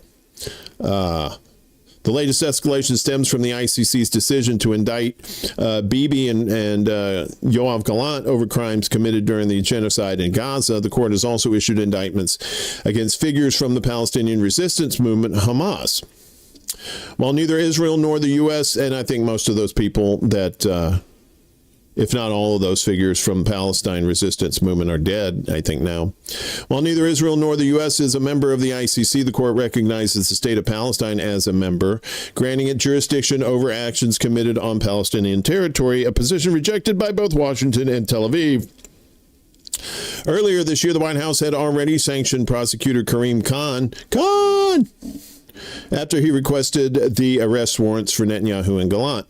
Khan, currently on leave amid unrelated allegations, has denied all accusations against him.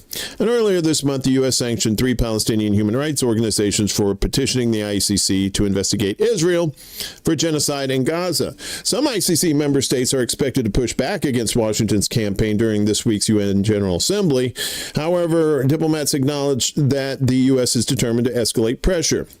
The road of individual sanctions has been exhausted. It is now more about when rather than if they will take the next step, a senior diplomat told Reuters.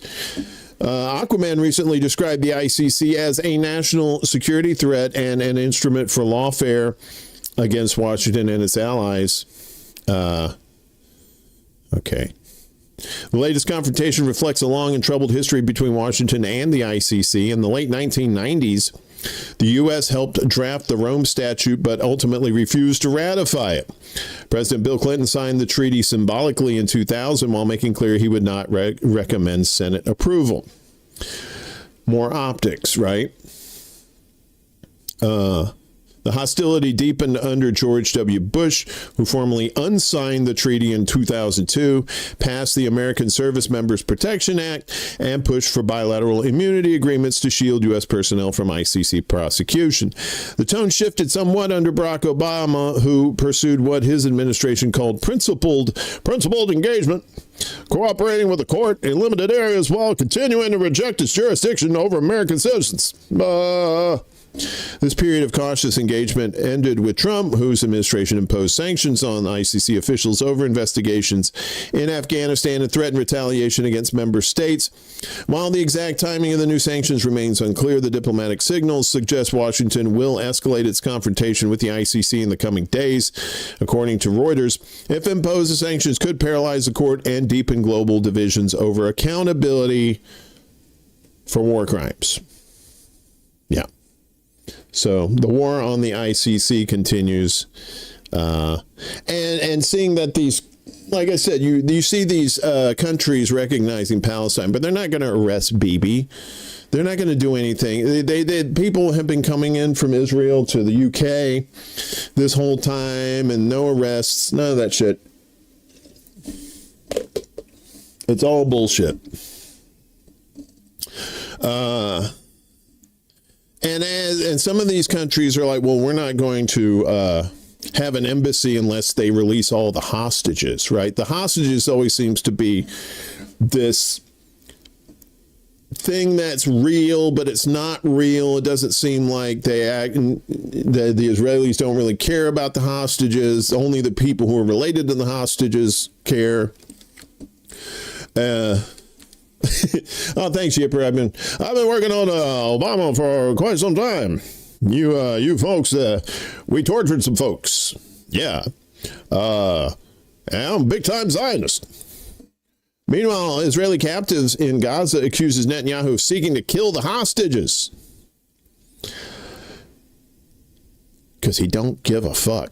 The Palestinian resistance group Hamas on Monday released a video of an Israeli captive held in Gaza for 700 days who accused Prime Minister Benjamin Netanyahu of seeking to eliminate hostages instead of negotiating their release. The Hannibal Accord. Dun, dun, dun.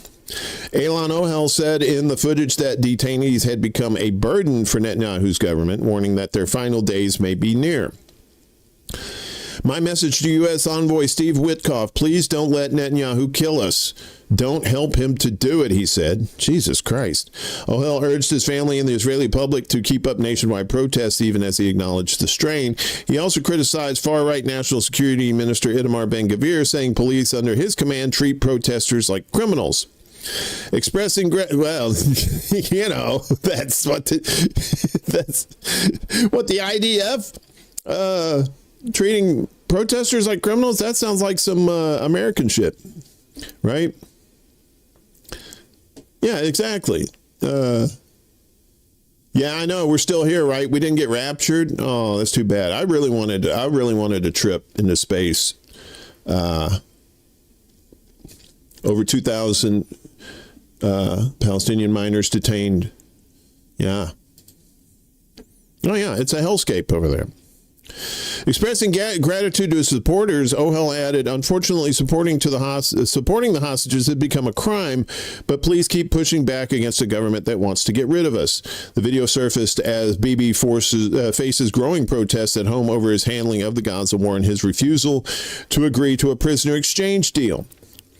And there are the numbers there, which are highly inaccurate, of course, as far as how many people have been killed, not counting the people under the rubble. UN experts call U.S. sanctions against Palestinian rights organizations direct attack on international justice. The UN experts on Monday criticized the U.S.'s decision to sanction 3 leading Palestinian human rights organizations, calling it a direct attack on international justice. The groups Al-Haq, Al-Mazan, and the Palestinian Center for Human Rights were blacklisted under Executive Order 14203 as part of Washington's campaign to counter the International Criminal Court's work on Israel. These 3 organizations are among the oldest and most effective and reliable in covering human rights violations and abuses by all parties in the occupied Palestinian territories. They have been represented in international venues and they are globally respected, the experts said in a statement. The organizations have submitted material to the ICC documenting Israeli violations against civilians in Gaza. The new sanctions on these key Palestinian organizations pursuant to EO 14203 comes at a time when many countries have begun to voice strong condemnation of Israeli attacks and killings of civilians in Gaza, the targeting of journalists and medical personnel, and restrictions on food aid resulting in famine being declared in the besieged enclave, they said. Sanctioning organizations for denouncing human rights violations is a blatant violation of the rights to freedom of expression and association. You're broke as a joke, but you identify as money bags. Don't we all, Yonina? Timbuktu, what's up? It's absurd to think that Israel killed Charlie Kirk, changed the orbit of the moon, pushes the sun, poisons wells, drinks the blood of Christian children, carry vermin, and spread disease. I know, it's absurd. So they stress that sanctions and designations are being misused in an effort to silence pro-Palestine voices and hinder international accountability. These organizations deserve to be supported and funded precisely because of their work at this time on Israeli violations in Gaza and in the West Bank, the expert said. It's disgraceful that the U.S. has chosen to do the opposite. Well, for those of you across the pond and are not privy to how the U.S. works, we're a bunch of scumbags over here, basically imperialists. We're not spreading democracy. We're trying to control the planet. And it's not just the U.S. It's the people who control the U.S. too. And I'm not talking about that dumbass Trump and his brood, right? Presidents don't control shit. It's AIPAC. It's Israel. They're the ones who control shit. And until we change that, it is what it is. We have to recognize, right? So this was some fun stuff. The Pentagon has banned journalists from reporting unauthorized disclosures. Look at, he got his pomade in there. Look at that's some greasy ass hair for a greasy ass person. Boop. Okay. Press freedom groups in the U.S. have condemned a new Department of War or Defense Department policy banning journalists from reporting unauthorized disclosures, including information that is unclassified. That's the whole Ed Snowden thing. The National Press Club condemned the new policy, saying it is an unacceptable infringement on the independence of the press and a dangerous precedent for access to public institutions. The Pentagon issued the new policy in a memo released on Friday, of course, always late Friday, warning that reporters could be stripped of press credentials for failure to follow the new rules. Journalists will only be allowed to report from the Pentagon if their movements in the secure building are restricted and if they agree in writing not to obtain or possess unapproved materials. Unapproved materials. You will do as the state tells you. The Department of Defense remains committed to transparency to promote accountability and public trust, the memo stated. However, Department of Defense information must be approved for public release by an appropriate authorizing official before it is released, even if it's unclassified. Well, if it's unclassified, then what does it matter, right? If the news about our military must first be approved by the government, then the public is no longer getting independent reporting. It's getting only what officials want them to see. Propaganda. Said National Press Club President Mike Balsamo, who used to be Balsamo Vinaigrette, but got a divorce recently, who also serves as national security editor for AP. That should alarm every American, he added. In response to the criticism, U.S. Secretary of Defense Pete Hegseth and his haircut said in a post on the tweeters, "The press does not run the Pentagon, the people do. The press is no longer allowed to roam the halls of a secure facility. Wear a badge and follow the rules. Wear a badge, follow the rules, or go home." The press does not run the Pentagon, the people do. Does this motherfucker not understand what the fourth estate is supposed to be? The press is a watchguard. It's supposed to be a watchguard or a watchdog for the people. I mean, of course, that hasn't been the case in several years, but since U.S. President Donald Trump's election, the Pentagon has complained of leaks to the press and is looking for ways to crack down on them. In April, the Washington Post reported that Hegseth was subjecting Pentagon employees to polygraph tests to identify and publish leakers.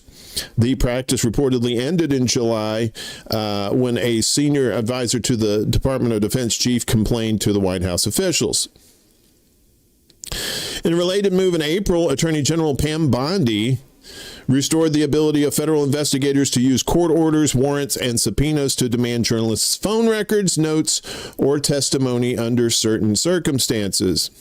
The Society of Professional Journalists also voiced its objection to the new Pentagon policy.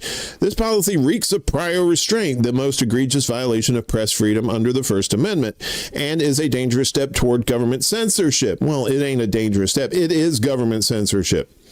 The society said in a statement Saturday. I added that last part. The Constitution protects the right to report on the activities of democratically elected and appointed government officials, stated Matt Murray, executive director of the Washington Post. Any attempt to control messaging and curb access by the government is counter to the First Amendment and against the public interest, Murray added. Transparency has long been a concern at the Pentagon, which has not successfully passed an audit of its budget since it became required 7 years ago. And even before then, you remember September 10th, Donald Rumsfeld saying $2 trillion. I ain't got it. In November 2024, the Pentagon again failed to pass its annual audit, meaning that it was not able to fully account for how its $824 billion budget was spent. This ain't Black Ops. This is the whole fucking budget. Earlier this week, Responsible Statecraft reported that a bill is before Congress that would allow unlimited shipments of weapons to Israel through an already secretive Pentagon mechanism. Hidden deep in a must-pass State Department funding bill is a provision that would allow for unlimited transfer of U.S. weapons to a special Israeli-based stockpile in the next fiscal year, strengthening a pathway for giving American weapons to Israel with reduced public scrutiny, Responsible Statecraft wrote. According to former State Department official Josh Paul, Israel can already access U.S. weapons from War Reserve stock for allies Israel, the WRSAI, without notifying Congress or the White House in advance, but the amounts currently have limits. Lifting the limits means Israel can just drive in, pull whatever it requires, and drive out. Kind of like one of those beer barns down south, right? You just pull up and you're like, hey, you give me a case of old Milwaukee. You got any of that Red Label back there too? All right, I'll take that too. Israel is reliant on the U.S. military for weapons to continue its genocide of Palestinians in Gaza, which is nearing the end of its second year. Yeah. So there he is. Let's not ask those questions that make us look bad, basically. I've been trying to avoid all this Charlie Kirk business. There's so many. You know, this is like some JFK shit. You know, back into the left, the magic bullet, all this shit going on with his assassination. Well, I knew that the media would cash in. I knew a lot of the grifters in this space would cash in on it. And well, guess what? The War Department, the artist formerly known as the Defense Department, is cashing in as well, as the U.S. War Department considers using Charlie Kirk's assassination for military recruitment campaign. How about that? Officials at the U.S. War Department are considering using the assassination of conservative political activist Charlie Kirk as a tool for a new military recruiting campaign, according to NBC News. The report said that officials are considering using chapters of Turning Point USA, political organization founded by Kirk, as recruitment centers. Possible slogans for the effort that officials have discussed include, quote, Charlie has awakened a generation of warriors, unquote. And if you saw any of that Charlie Kirk funeral or whatever and all that crazy fucking PTL looking shit, these people are nuts, man. The report said that officials are considering... Oh, okay, I already said that. Some officials are resistant to the idea, warning that a recruitment campaign could be seen as the Pentagon capitalizing on Kirk's death. Well, guess what? That's exactly what the fuck that is. They're capitalizing on Kirk's death. Kirk, who was only 31 years old when he was murdered, never served in the military. When asked about the potential recruiting campaign, Pentagon spokesman Sean Parnell appeared to deny it. He told NBC, the media is so desperate to attack this administration's success that they're now inventing lies about our recruitment efforts. Leadership matters, and under the strong leadership of Trumpy and Captain Haircut Hegseth, men and women are coming out in droves to serve this great nation. Are they really? Even though recruitment numbers are still way down. On Saturday, Haircut Boy posted a video on tweeters of himself reciting the Lord's Prayer which he said was for Charlie, accompanied by a montage of scenes demonstrating U.S. military power, including missiles being fired, naval warships, fighter jets, bombers, and U.S. troops in action. And they had that Sarah McLachlan song, In the Arms of the Angel. Hegz's post drew criticism from some Christians for blending the prayer with militarism. Pairing the Lord's Prayer with military propaganda equals shameful and gross. Joshua Charles, a former White House speechwriter and founder of the Catholic organization Eternal Christendom, wrote on the tweeters. So, yeah, and you knew this shit was going to happen, right? Exploiting this guy's death for their own personal games. Yeah, and I don't think Jesus is coming back. I wouldn't come back to this shithole unless I brought weapons to. If I brought skyrocks, there, because in the Bible it said that God won't destroy the world by a flood anymore. He'll do it by fire. So maybe Jesus has some nukes. One can only hope. Meanwhile, here at home, we're told statistics about the economy. Oftentimes, what the success of Wall Street is confused with the economy overall, which is it's basically like saying, well, the casino's doing good, but our home, the town that the casino's in is suffering big time. Well, working class Americans are hurting, and traditional stats aren't showing how much. So with the rising cost of groceries, housing, healthcare, and other essentials, a central issue facing communities across the U.S. due to the Republican agenda and the Democratic agenda as well. Before that, it did ongoing bilateral bullshit. One expert believes that commonly cited economic stats aren't capturing the depth of working family struggles. Gene Ludwig, former U.S. comptroller of the currency under President Bill Clinton, is arguing that the Consumer Price Index, you may have heard of that, the CPI, the Consumer Price Index, no longer delivers an accurate portrait of families' hardships because it does not focus enough on the core costs that impact working people on a daily basis. As reported by Bloomberg on Monday, Ludwig believes the CPI tracks too many goods that are either luxury purchases or are only bought sporadically. A relevant measure of inflation, he told the outlet, should primarily include goods that are essential to living, such as groceries, housing, healthcare, and energy.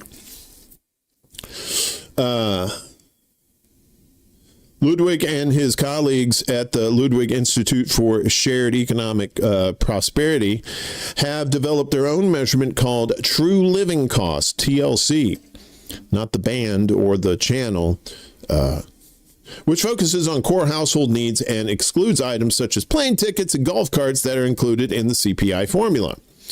Golf carts. Prices are measured by the TLC have grown 1.3 times faster than prices as measured by the traditional Consumer Price Index over the last 24 years, which may explain why U.S. consumer sentiment has remained low, even during times when the unemployment rate and the rate of inflation have been falling. Yeah. The unemployment numbers falling too. That's a misnomer too. It's basically just people who have stopped looking for work, who stopped filing, right? Or their unemployment insurance ran out. There's thousands and thousands and thousands of more people that are unemployed that are not being reported because of this fucking smoke and mirrors that the government does. The biggest gap between TLC and CPI has been in measuring the cost of healthcare, as TLC shows that the rise in costs has been much more severe than what has been shown in traditional inflation statistics. In the CPI, medical care mostly measures reimbursements to providers made by private insurers and Medicare, in addition to patients' payments, but the TLC tracks only households' out-of-pocket expenses and contributions to medical and dental plans, explained Bloomberg. The CPI shows medical costs have doubled since 2001, whereas the TLC shows they're almost tripled, largely from a massive rise in premiums. Remember Remember, we're going to use the Obama thing again. Remember when Obama did the ACA, the Affordable Care Act, failed to tell people that their premiums were going to be jacked up, didn't really mention the mandate that if you didn't get insurance from one of these places, you'd be fined, right? And it's like, and the argument was, well, if we can't afford the insurance, how the fuck do you think we're going to, afford the fine? It was all fucked from the get-go. Not even a public option was even mentioned, and if it was quickly quashed. Hack Ride in the house. Hit the like button. Thanks. And be sure to check out Hack Ride Studios, too. They do some fun stuff over there. I was on one of their chats. They were talking about some good adult entertainment type stuff. And I was like, yeah, that's my kind of peoples over there. Love you guys over there at the old Hack Ride Studios, bringing you quality entertainment at a low price. Ludwig's arguments about traditional inflation measures not capturing the true state of Americans' fiscal stability were backed up by a report from the Washington Post on Sunday, which examined recent trends in housing, healthcare, food, and utility prices, and found that all of them have been rising faster than the top-line rate of inflation as measured by CPI. Yona! What's up, Yona? Mirikarat. No more ronery. Yona, you stupid. You so stupid, Poppy. Bend over for our AI overlords. I know, right? And that's coming. But the AI you have to worry about is the, artificial general intelligence. That's what the governments are working on. This OpenAI shit, this is all candy for kids and stuff. This is nothing, right? The real stuff is what the governments and once the AGI and quantum computers hook up, that's it. AI overlords are coming for sure. The Post cited the most recent CPI data showing that natural gas bills have risen nearly 14% over the last year, while electricity bills have surged by 6% over the same period. Grocery prices also registered their biggest spike since 2022, thanks in part to U.S. President Donald Trump's tariffs on imported staple foods such as coffee and bananas. Mark Zandi, chief economist at Moody's Analytics, told the Post that these costs are not mere luxuries that people can sacrifice until their financial situation improves. It's not that they have a choice, he said. We're talking about things that people must buy. They have to live somewhere. They have to heat their homes. They need lights. A recent CNN report focused on factors related to the most recent spike in grocery prices and found that Trump's policies were to blame for at least two of them. Most directly, CNN found that the tariffs on imported foods resulted in higher prices at the grocery store checkout line. Additionally, the Trump administration's crackdown on undocumented farm workers has harmed the supply of food that's grown domestically, which has also resulted in price increases. And finally, CNN reported that droughts exacerbated by human-caused climate change have also hurt supplies of beef and oranges, which have led to further price squeezes. Oh, I see what you did there, squeezes, and then orange. David Ortega, a food economist at Michigan State University, told CNN that Trump's current policy agenda is more likely to increase the price of food than make it more affordable. And to be fair, these prices were pretty high before Trump got into office, too. They were trying to bullshit us about inflation, how it's low, and all this stuff, and none of that shit was real.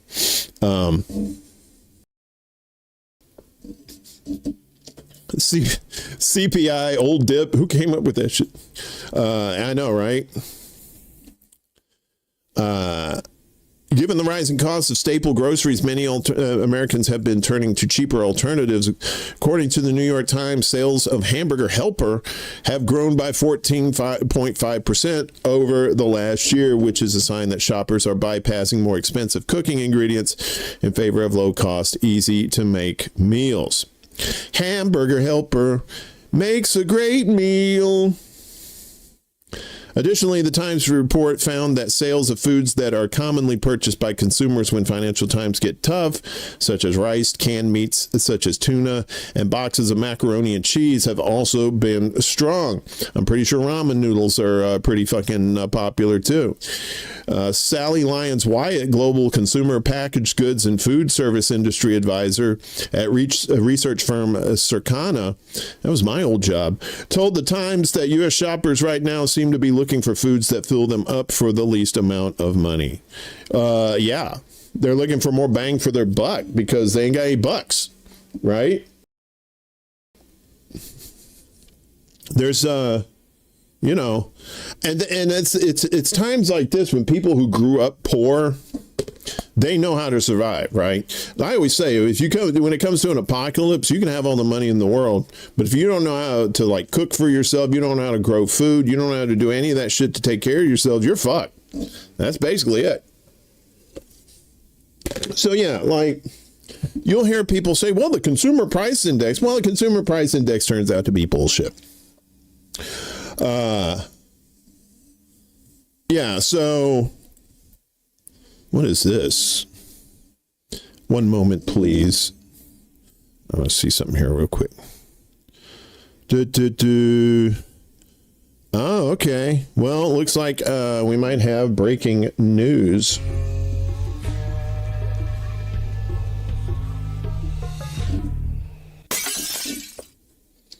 All right, well, Ukraine has to agree to I thought they said has agreed to a peace deal.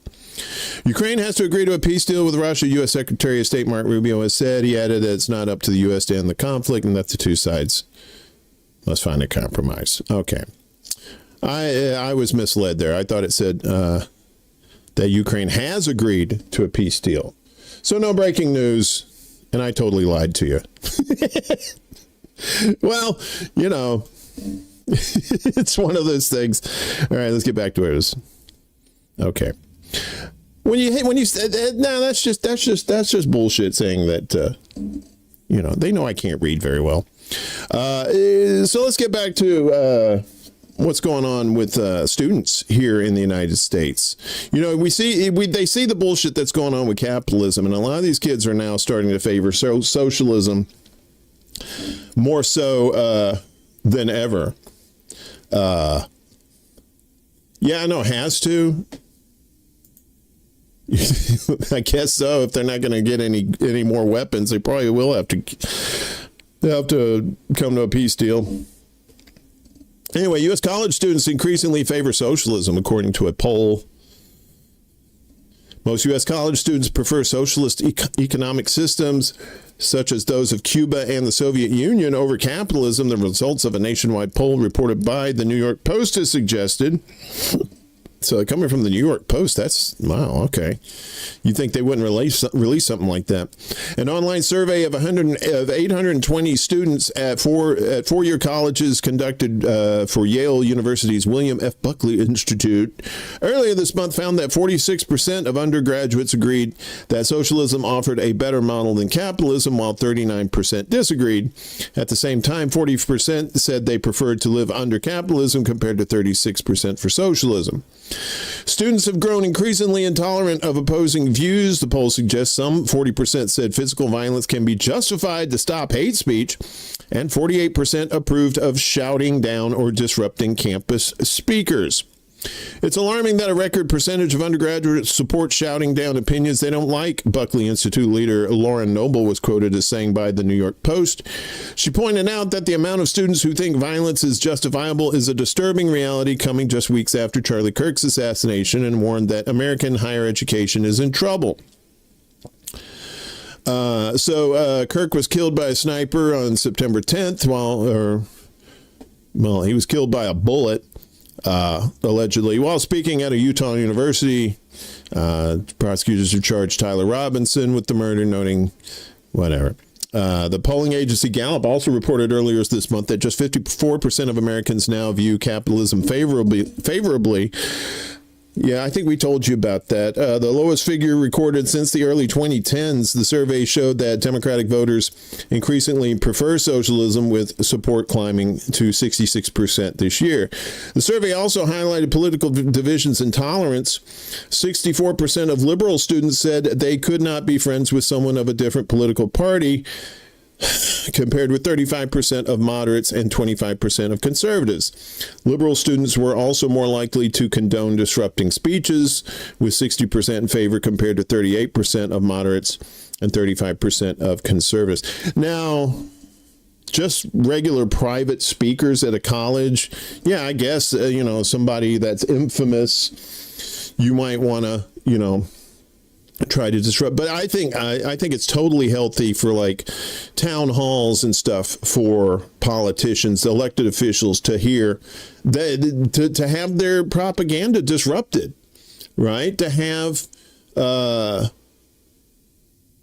people saying, no, you're full of shit, you're fucking lying to us, shut the fuck up. Finally, you may have heard about the TikTok thing. TikTok US to hold copy of algorithm secured by Oracle. That sounds pretty fucking bad. Tech giant Oracle is set to provide security for a U.S. version of TikTok's algorithm, the White House said yesterday, under a deal for the sale of the Chinese-owned app's American operations.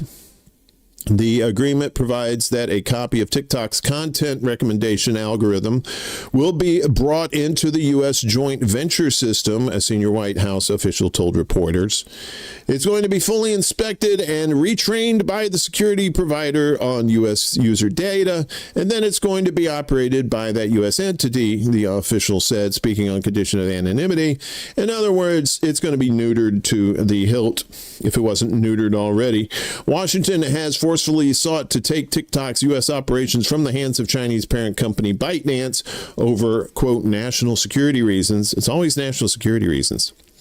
Under Trumpy's predecessor, Sleepy Joe, Congress passed a law to force ByteDance to sell its U.S. operations or face a ban of the hugely popular platform. But the latest updates came after Trump hailed progress Friday with Chinese President Xi Jinping on issues including TikTok, after both leaders spoke by telephone for the second time since Trump's return to the presidency. Trump is expected to sign an executive order on the matter this week, declaring that the terms of the TikTok deal meet U.S. national security needs, the U.S. official said yesterday. So, and I've been hearing people getting the guy James Lee said he got kicked off of TikTok. And this is before all this. Kimmy Jimmel's gonna stuff. Yeah, so apparently his show was taken off the air, but now he's back tonight. I don't really care about Jimmy Kimmel. I really don't. I mean, what the FCC did was pretty horrendous. And that's the part that's actual news, is what the FCC, they said, well, you probably should take them off. Otherwise, we may have to do some shit. That's actual censorship. When a government agency like that coerces a private entity to do the bidding of the government, that's actual censorship. You may have heard censorship saying, oh, well, we're being censored on you. No, you're not. You're not. That's not censorship. You're being shadow banned. Maybe your shit's being taken off for political reasons, but it's not actual censorship. Censorship is what the government does. What these other things do, this is more like discrimination against content, right? If you're putting up content that they don't like, they will take it down. That is what it is. So what the shit? What the hell? Things are going crazy around these parts. Okay. So that's all the newsy stuff. So just a reminder, tomorrow, if I can find this, tomorrow evening here on ExtraBulla, we're going to have Miss Lainey Peterson on 7 p.m. Eastern, 4 p.m. Pacific time. We'll be talking about her move down to Arkansas and also her new show, The Undercurrent, which starts on October 1st with some jackass that's co-hosting with her. And plus, we'll talk about wine and other stuff that she wants to talk about. Tomorrow night, 7 p.m. Eastern, 4 p.m. Pacific time, right here on YouTube, also on Rumble, and on Facebook, The Book of Faces. So looking forward to that. Also, later today, make sure that you're watching Kevin over on Black Bear News. And if you could support him in his GoFundMe, he lost his home to the LA fires, and any help that you can give him. His information is down below in the description. Also, our buddy Cowboy Kitty's friend is in need of legal services, and that isn't cheap. So their GoFundMe is down below. And Chanda from Trailer Park Pundit, of course, Beauty and the Boomer, her cancer has returned. And so she's literally in the fight for her life and could use all the help. Her information, the GoFundMe for her, is down in the description below too. And if you want to subscribe to The Undercurrent with me and Laney P, the link to our channel is down below. If you want to subscribe, that'd be great. We'd appreciate it. We're looking forward to bringing you news that you can use back to the vernacular, right? Actual information that helps you. I'm looking forward to working with Lainey. She's a sweet gal and smart as a whip, and I'm looking forward to doing a show with her, doing that on October 1st, the beginning of Rocktober. Yeah, buddy. Finally today, another twofer for you in the old kicker department. Yesterday marked the final day. You could see Chicago Hinge here in the great city of Chicago. So if you don't know what Chicago Hinge is, it's basically when the sun rises and sets on the east-west streets there, and it's between the buildings. They have this in New York too. They call it Manhattan Edge. It's kind of a clunky thing to say. The arrival of fall coincides with an unusual twice-yearly milestone in Chicago, the so-called Chicago Hinge phenomenon. It's a play on Stonehenge. Stonehenge. Where the sunset and sunrise line up with the city's grid. The Adler Planetarium said Chicago Henge arrives twice a year at the start of spring and the beginning of autumn. The planetarium said the fall Chicago Henge began Friday, and yesterday was the final glimpse of the phenomenon until next spring. East-facing onlookers saw the sun framed by Chicago's buildings in the morning, and a similar sight could be seen from the west at sundown. You better take care. If I found you've been creeping around my back stairs. Sorry, that's a Gordon Lightfoot reference. But some viewers this year reported cloudy weather spoiling the views. Monday night sunset about 6:47 p.m. local time closed out this year's Chicago Henge.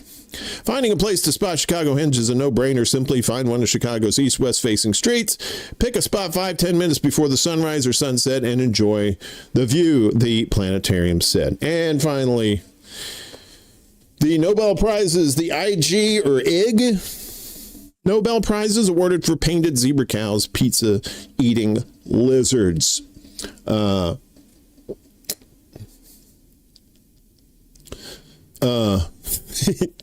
So you can, the links will be on our Substack.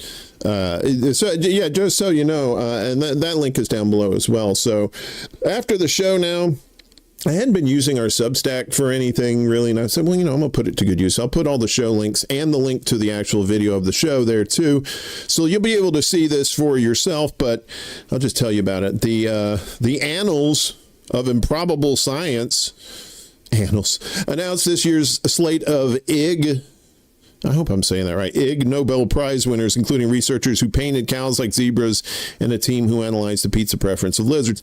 The 35th annual Ig Nobel Prize ceremony was held Thursday evening in Boston and featured Nobel laureates handing out awards for scientific research that makes people laugh, then think.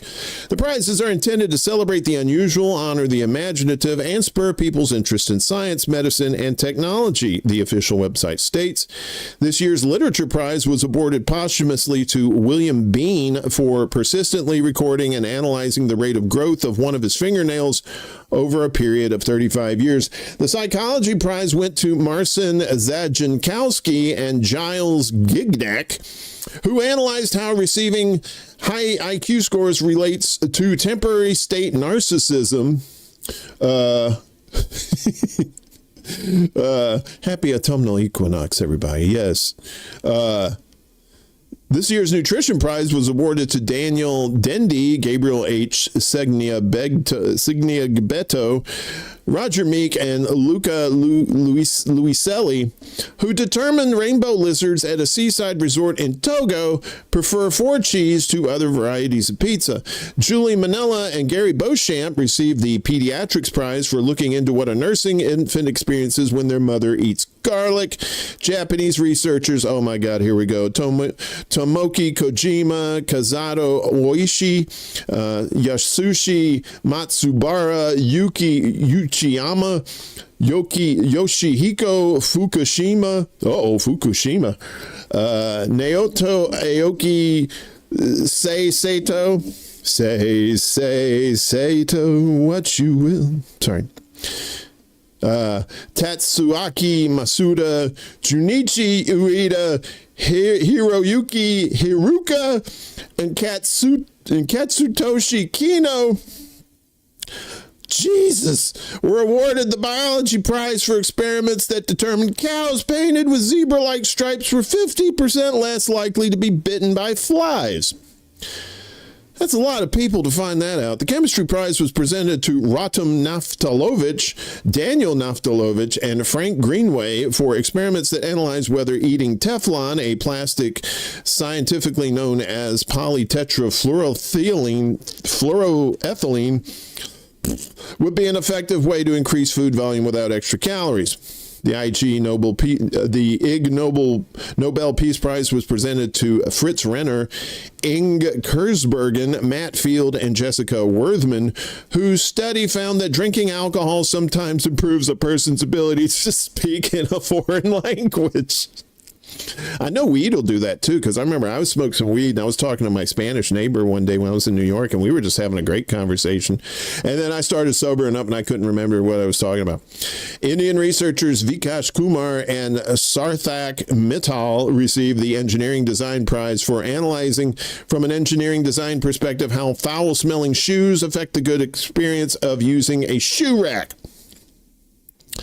The Aviation Prize went to Francisco Sanchez, Mariana Melcon, Carmi Corrine, and Barry Pinchow for a study into how alcohol ingestion affects the ability of bats to fly and eat chocolate. Or chocolate? I don't know what the fuck that word is. The Ig Nobel Prize for Physics was given to Giacomo Bartolucci, Daniel Maria Busiello, Matteo Ciarci, Alberto Cortes, and all these other fucking people for analyzing the properties of pasta sauce, especially the phase transition that can lead to clumping, which can be a cause of unpleasantness. Digestion was the theme of this year's ceremony, which featured guest speakers including Trisha Pesricha, who studied the link between using a smartphone on the toilet and developing hemorrhoids. It depends on what you're reading. It also featured the performance of a mini opera titled The Plight of the Gastroenterologist. So I don't know where this was, but this sounds like a hell of a lot of fun. The whole show is right here on there, and we'll have the links after the show for you. Echolocate. Oh, is it Echo? Is that what it was? Echolocate. What I call it? E-chocolate? Where the hell is that? Where is it? Yeah, they should put a dash in there. Instead of like, uh-oh, this doesn't look good. Come here, Billy. Cables. All right. Echolocate. What I said, echolocate. I'm stupid. All right. Well, I guess that's it. All right. Okay, folks, that's it for me for today. Like I said, we got Lainey coming in tomorrow night for at 6. That's going to be 7 p.m. Eastern, 4 p.m. Pacific time with on ExtraBulla Live. We're going to have Lainey in here. This show will be back on Friday at 11 a.m. Eastern, 10 a.m. Central, 9 a.m. Mountain, 8 a.m. Pacific time on YouTube, Rumble, and the Book of Faces. Sorry for the choppy speaking today. I don't know what was going on. I could not speak for shit today. But we got through it, and you got your news. We'll do this again on Friday. We'll see you tomorrow night for ExtraBulla Live. Other than that, peace out, everybody. Have a good one. Use your critical thinking skills. Stay out of the cults, and stay frosty, as always. Peace. This is SETI Alpha 5!